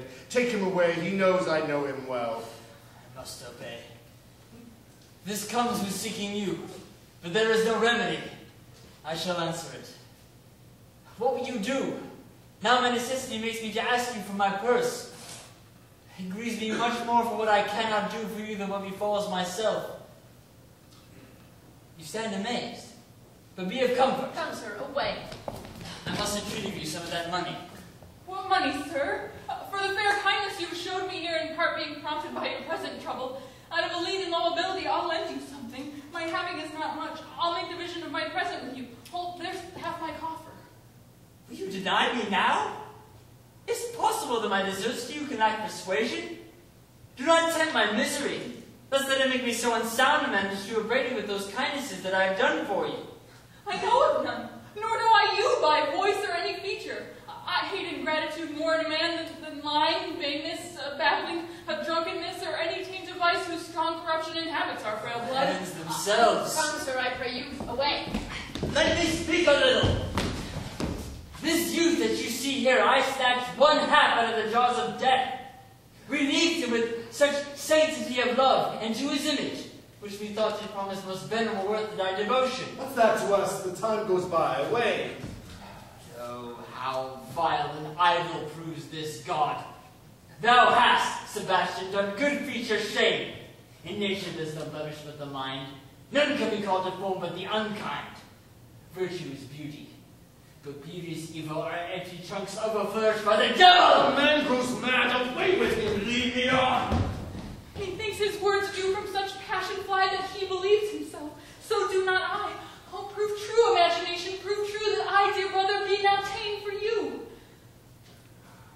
Come to the night, come to the Fabian. Let us whisper a couple of couplets of some most sage souls. Named Sebastian, I my brother know, yet living in my glass. Even such and so in favor was my brother, and he went still in this passion color ornament. For him I imitate.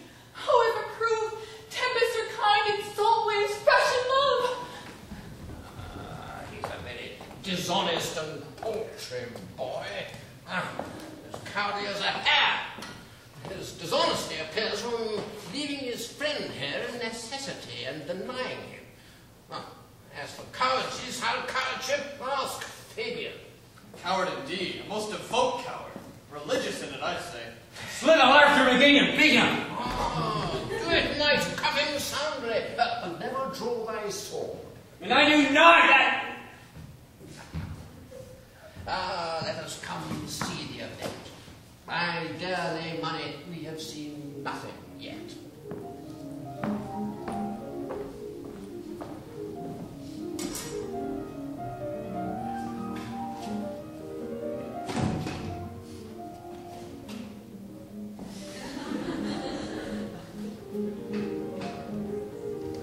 Will you make me believe that I am not sent for you? Go to. Thou art a foolish fellow.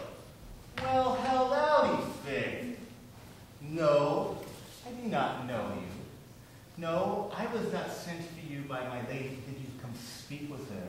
No, your name is not Master Cesario. No, this is not my nose, neither. Nothing that is so is so. I prithee, vent thy folly someplace else. Thou knowest not me. Vent my folly? He has heard that word of some great man, and now applies it to a fool. Vent my folly. I'm afraid this great lover of the world will prove a cockney. I prithee now, ungird thy strangeness, and tell me what I shall vent to my lady. Shall I vent to her that thou art coming? Let me be clear of thee, foolish Greek. Full. Here's expenses for this. If you tarry longer, I have worse payment for you. By my troth, thou hast an open hand. These wise men that give fools money get themselves a good report after 14 years' purchase. There's a hermetic king. There's for you. Why, there's for you. Are all the people mad? Hold son or else will you dagger over the house? This I will tell my lady straight, and I'll feed some of your coats for tuppence. Come, sir, hold. Hey, let him alone. I'll go another way to work with him. I'll have an action of battery against him if there be any law in Illyria. Though I struck him first, yet it's no matter for that. Let go thy hand. Now, come, sir, I will not let go. Young soldier, put up thy iron. I see thou art well fleshed. I will be clear of thee. What now? You dare tempt me further. Draw thy sword. What? Nay, I'll have an ounce or two of this malapurt's blood. Hold the young man, I told thee hold! Mal. Will it ever be thus, you ungracious wretch? Before the mountains and the barbarous caves where manners ne'er were preached, out of my sight! Be not offended, dear Susanna. Ruinspeed, be gone.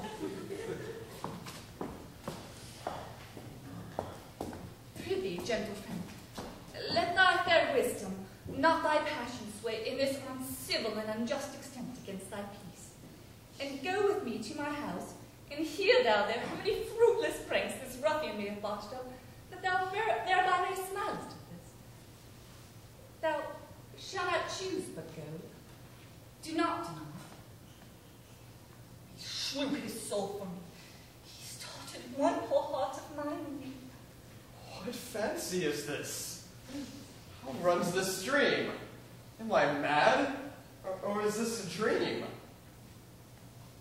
Let fancy still my sense and lead thee steep. If it be thus to dream, then still let me sleep. Nay, come, I prithee, would thou be ruled by me? Madam, I will. Oh, say so, and so be. Nay, I think he found the beard in his gown. Make him believe thou art Sir Topus, the curate. Do it quickly.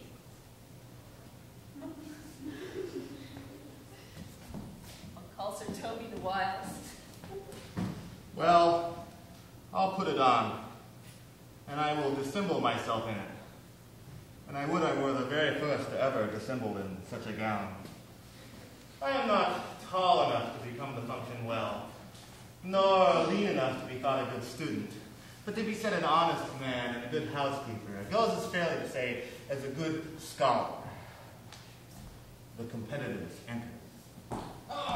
Jove, I bless thee, Master Parson. Buenos dias, Sir Toby.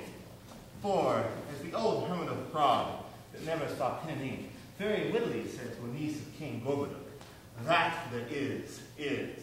Therefore, I, being Master Parson, am Master Parson.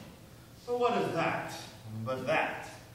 And is but is. To him, Sir Topaz. What will I say? Peace in this prison. The knave counterfeits well, a good knave.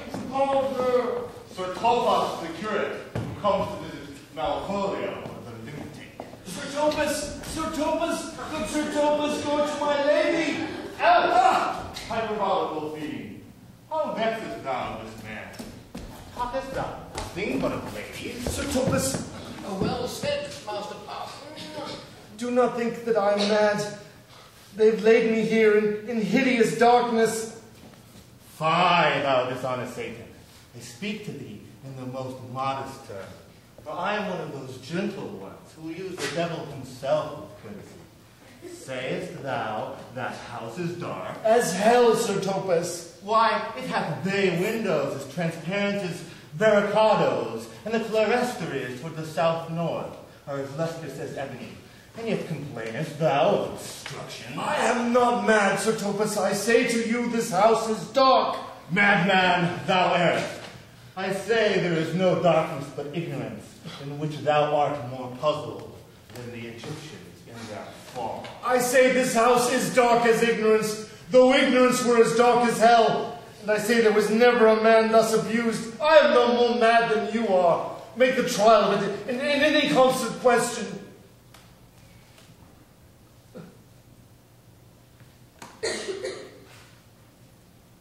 What sayest Pythagoras concerning a wild fowl?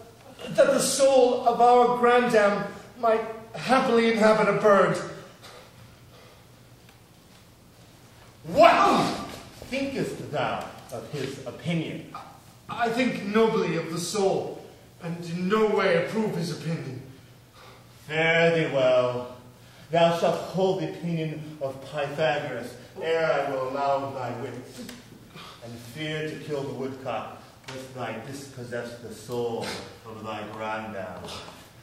Fare thee well. Sir Topaz! Sir Topaz! Oh, this exquisite Sir Topaz. Nay, I am for all watches. Thou mightst have done it without thy beard and thy gown. He sees thee not. To him in thine own voice, and bring me word how thou findest him. I would that we were rid of this knavery. If one can conveniently deliver him, I would that he were so delivered. I am so far in offence with my niece that I dare not continue and pursue this sport until it is upshot. Come to my chamber by and by. Oh, Robin, jolly Robin, tell me how thy lady goes. Fool! Thy lady is unkind, hurty. Fool! Alas, why is she so? Fool! I say! She loves another. Who calls, huh? Oh, good fool, as ever thou wilt deserve well at my hands. Help me to a candle and some pen, ink, and paper. As I am a gentleman, I will live to be thankful to thee for it. Master Malvolio. Aye, good fool. Alas, sir, how fell you beside your 5 wits? Fool, never was a man so notoriously abused. I am as well in my wits, good fool, as thou art. What is well? Then you're mad indeed if you do no better in your wits than a fool. They have propertied me, keep me in darkness, send ministers to me, asses, and do all they can to face me out of my wits. Advise you what you say, sir. Oh, the minister is here. Malvolio, Malvolio, thy wits the heavens restore. Endeavor thyself to sleep, and leave thy vain bibble-babble. Sir Topaz? Maintain no words with him, good fellow. Who, I, sir? Not I, sir. God be with you, Sir Topaz. Mary, amen. I will, sir. I will. Fool! Fool! Fool, I say! Alas, be patient. What say you, sir? I be shamed for speaking with you, sir. Good fool, help me to some light and some paper. I tell thee, I am as well in my wits as any man in Illyria was. Well a day that you were, sir. By this hand I am. Good fool, some ink, paper, and light, and convey what I shall set down to my lady. It shall advantage thee more than ever bearing the letter did. I will help you to it.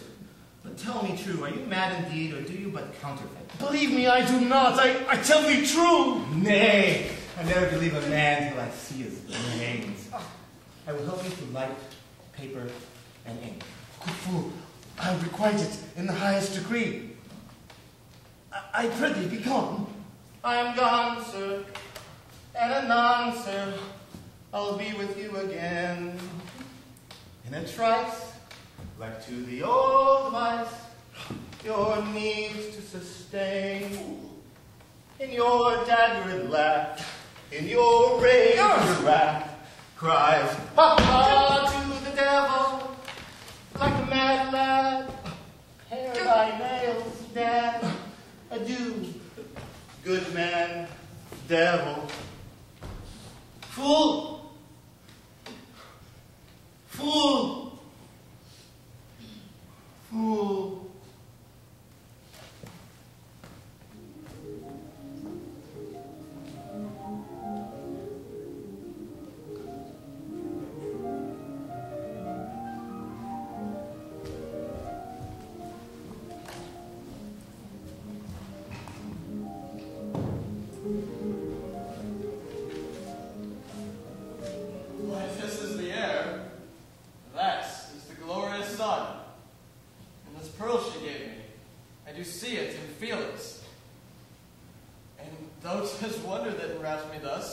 Yet 'tis not madness.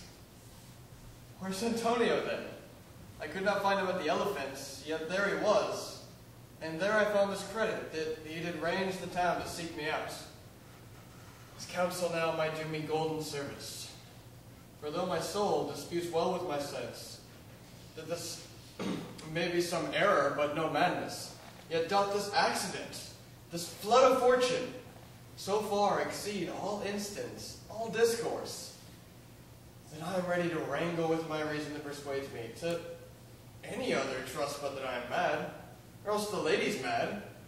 But if it were so, she could not sway her house, command her followers, or send and receive dispatch with such a smooth, discreet, and stable bearing as I perceive she does.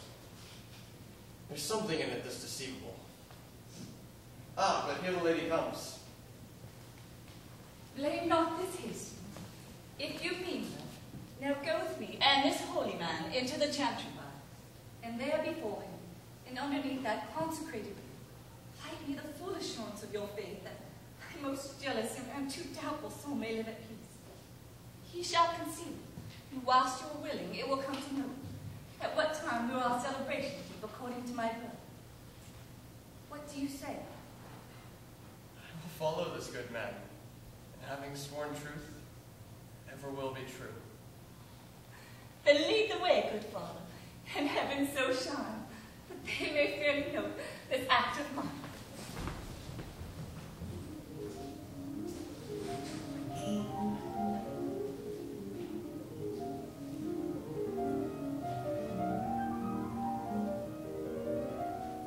No, no, no, no, no, no. Now as thou lovest me, let me see his letter. Master Fabian, grant me another request.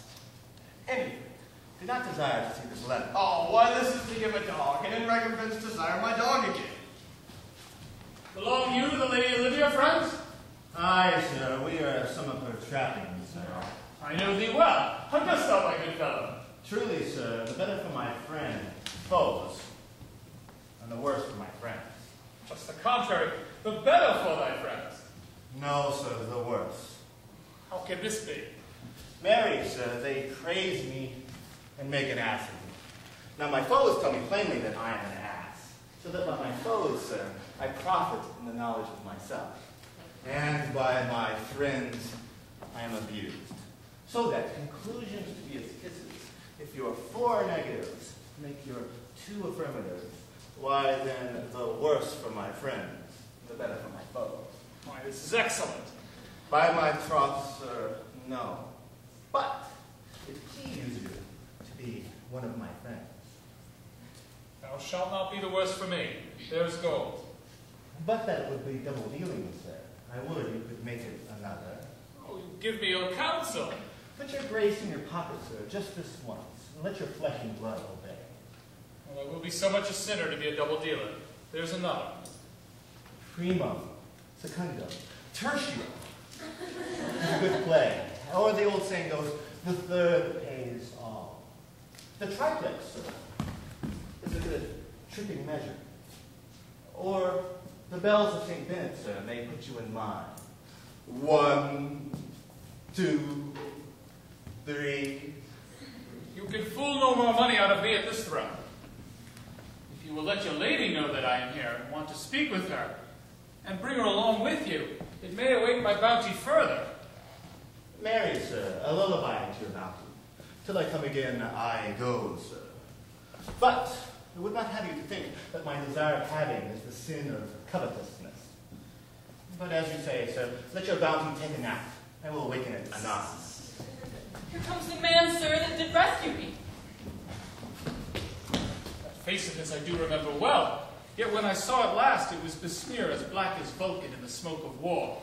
A bauble vessel was he captain of. A shallow draught and bulk unprizable, with which such stateful grapple did he make. With the most noble bottom of our fleet, that very envy and tongue of loss cried fame and honor upon him. What's the matter? Orsino, this is that Antonio that took the Phoenix and her freight from Candy, and this is he that did the tiger board when your young nephew Titus lost his leg.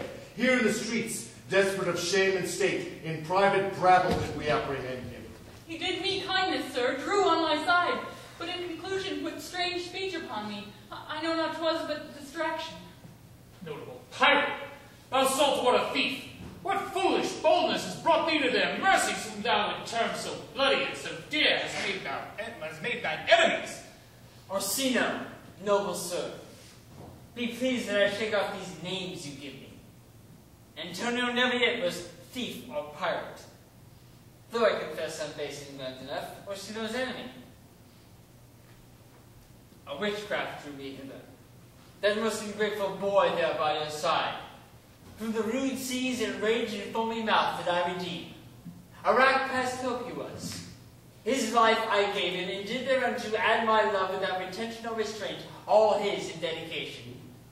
Drew for him when he was beset, where being apprehended, his false cunning, not meaning to partake with me in danger, taught him to face me out of his acquaintance, and grew a 20 years removed thing while one would wink, deny me mine own purse, which I had recommended to his use not half an hour before.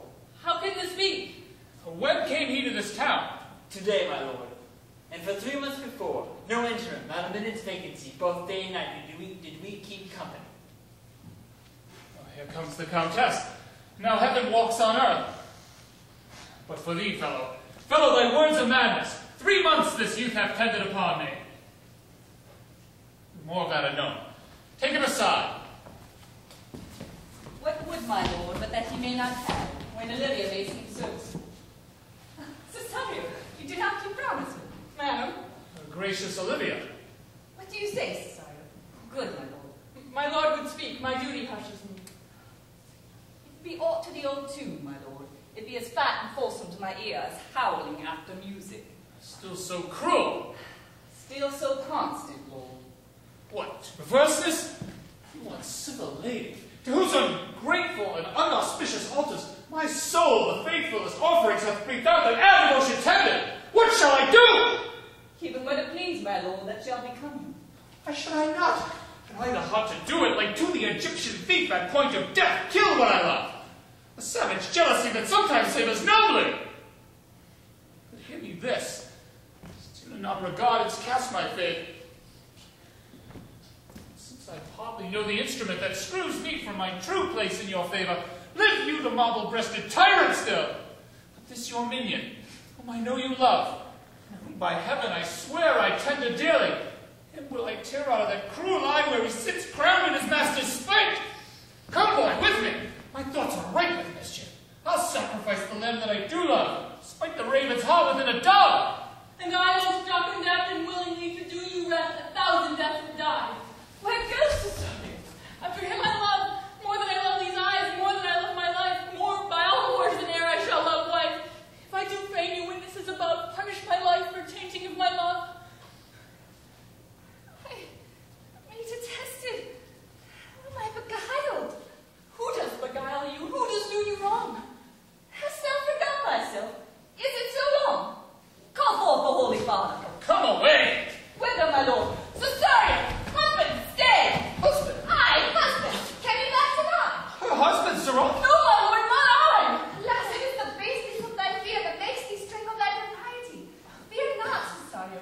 Take thy lord himself, and be that thou knowest thou art, and that thou art as great as that thou fearest. Oh, welcome, father. Father, I charge thee, by thy reverence, here to unfold, though lately being intended to keep in darkness what occasion now reveals itself before 'tis right. What thou dost know hath newly passed between this youth and me.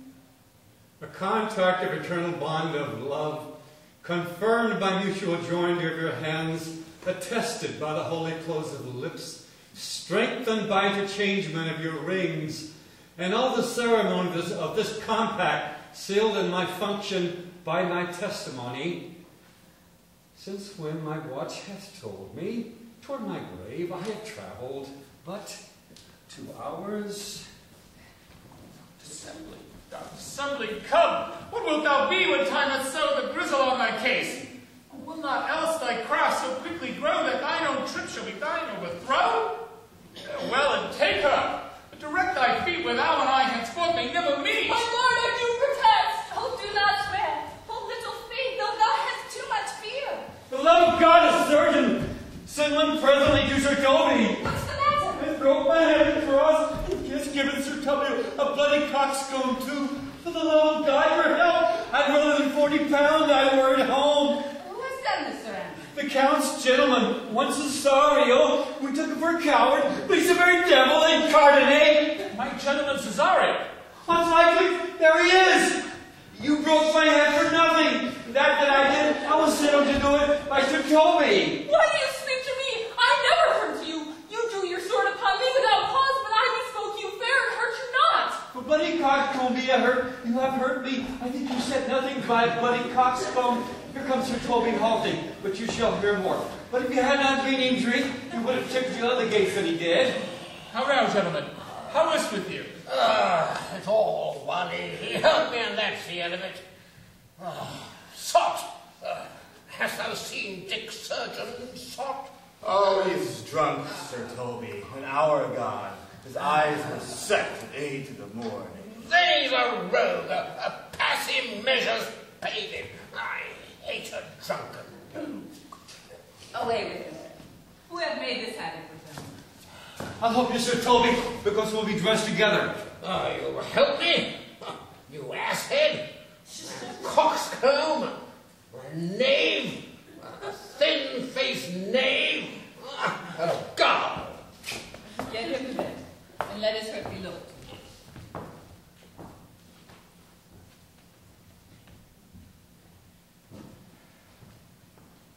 I'm sorry, madam. I've hurt your kinsman. But had he been the brother of my blood, I'd have done no less with wit and safety. But you cast a strange regard upon me, and by that I do perceive it hath offended you. Pardon me, sweet one, even for the vows we made each other so late ago. One face, one voice, one habit, and two persons. A natural perspective that is and is not. Antonio? Oh, my dear Antonio! How the hours have racked and tortured me since I lost you. Sebastian, are you? Fearest thou that, Antonio? How have you made a vision of yourself? And I've looked up that Jew is not more true than these two creatures. Which is Sebastian? Most wonderful. Do I stand there? I never had a brother. Nor can there be that deity in my nature of here and everywhere. I had a sister, whom the blind waves and surges have devoured. Of Charity, what kin are you to me? What name, what country, what parentage? Of Messalene. Sebastian was my father. Such a Sebastian was my brother too. So went he suited to his watery tomb. If spirits can assume both form and suit, you come to fright us. A spirit I am indeed, but am in that dimension grossly clad, which I did participate from the womb. Were you a woman, as the rest goes even, I shall let my tears fall upon your cheek and say thrice welcome, drowned Viola. My father had a mole upon his brow. So had mine too. And died that day when Viola from her birth had numbered 13 years. That record is lively in my soul. My father indeed finished his mortal act that day that numbered my sister 13. If nothing led to make us happy both but this my masculine usurped attire, do not embrace me till each circumstance of place, time, fortune do cohere, and jump that I am Viola. Which I confirm. I'll bring you to a captain in this town, where lie my maiden weeds, by whose gentle help I was preserved to serve this noble count. All the occurrence of my fortune since hath been between this lady and this lord. So it comes, lady, that you have been mistook.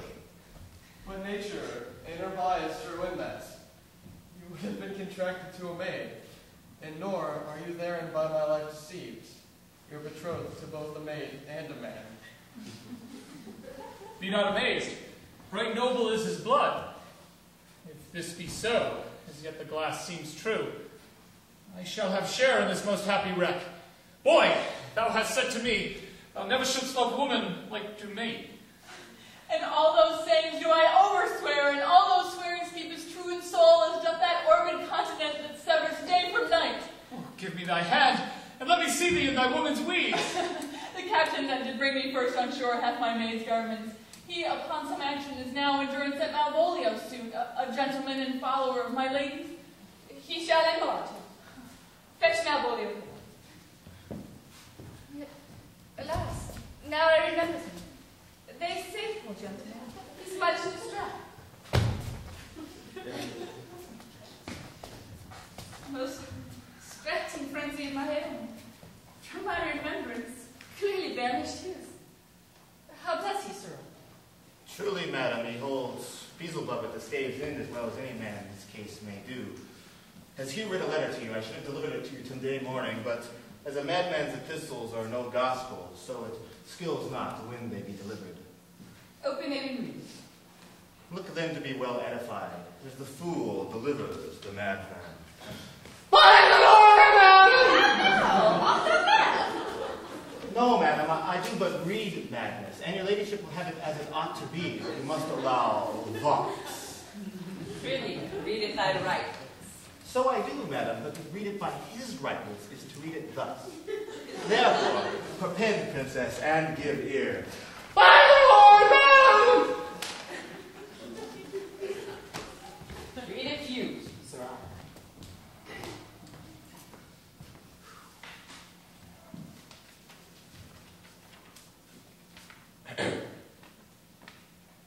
By the Lord, madam, you have wronged me, and the world shall know of it. Though you have locked me in darkness, and given your drunken cousin rule over me, I have the benefit of my senses as well as your ladyship. I have your letter that induced me to the semblance that I put on, with the which I no doubt shall do myself much right, or you much shame. Think of me as you will. I leave my duty a little unthought of, and speak out of injury. The madly used, Malvolio. Did he write this? Aye, madam. This savors not much of distraction. See him delivered, lady. Bring him hither. My lord, so please you, these things for the daughter, to think me as well a sister as a wife. One day she'll crown the alliance on it. So please you, here at my house and at my proper cost. Madam, I am most apt to embrace your offer.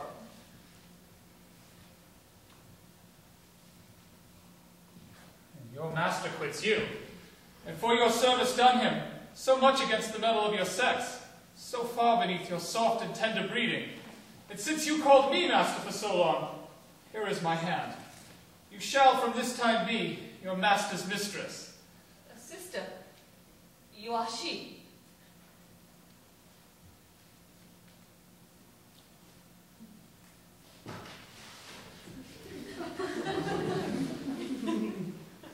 Is this the madman? I'm the same. How now, my lord? Madam, you have done me wrong, notorious wrong. Have I, my lord? No. Lady, you have. Pray you, peruse that letter. You must not now deny it is your own. Write from it if you can, in hand and phrase. Say it is not your seal, not your invention. You can say none of this. Well, granted then. Tell me why, in the modesty of honor, you have given me such clear lights of favor. Bade me come smiling and cross-gartered in yellow stockings and to frown upon Sir Toby and the lighter people, enacting all this in obedient hope. Why you have suffered me to be imprisoned, kept in a dark house and bound, and made the most notorious cat and gull that our invention played on. Tell me why. Alas, my lord, this is not my writing. Though I confess, much like the character, but out of question, 'tis Maria's. I do bethinks me. It was she first told me thou was mad, and then camest in smiling, and in such forms that were presupposed upon me in this letter. Prithee, be content. This practice hath most shrewdly passed upon me. But when we know the grounds and authors of it, thou shalt be both the plaintiff and the judge of thy own cause. Good lady, hear me speak, and let no quarrel nor brawl come to taint the current condition of this present hour, which I have wondered at. In hopes it shall not, most freely, I confess myself and Sir Toby set this device against Malvolio here, upon some stubborn and uncourteous parts we have received against him. Maria read the letter as Sir Toby's great importance, in recompense for which he hath married her. How with the sportful malice that was past may rather plack upon laughter than revenge, if the injuries that have on both sides passed be justly weighed.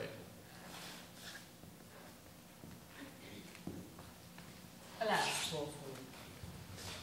How have they battled? Why, some are born great. Some achieve greatness. And some have greatness thrown upon them. I was one, sir, in this interlude. One Sir Topas, sir. By the Lord, fool, I am not mad. But do you remember? Madam, why laugh you at such a barren rascal? And you laugh not, he's gagged. Thus, the whirligig of time brings in his revenges. I'll be revenged on the whole pack of you. He hath been most notoriously abused. Pursue him. Entreat him to appease. He hath not told us of the captain yet. When that is known and golden time convince, solemn combination shall be made of our dear souls. Meantime, sweet sister, we will not part from hence. Cesario, come, for so you shall be while you are a man.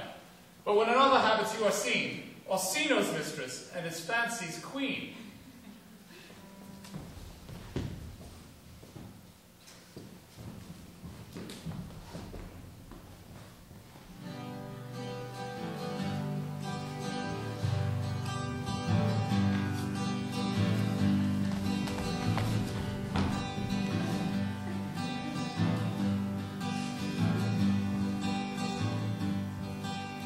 When that I was and a little tiny boy singing hey ho, the wind and the rain, foolish thing was but a toy, and the rain it raineth every day. But when I came to man's estate with the hey ho, the wind and the rain, these knaves and thieves men shut their gates, and the rain it raineth every day.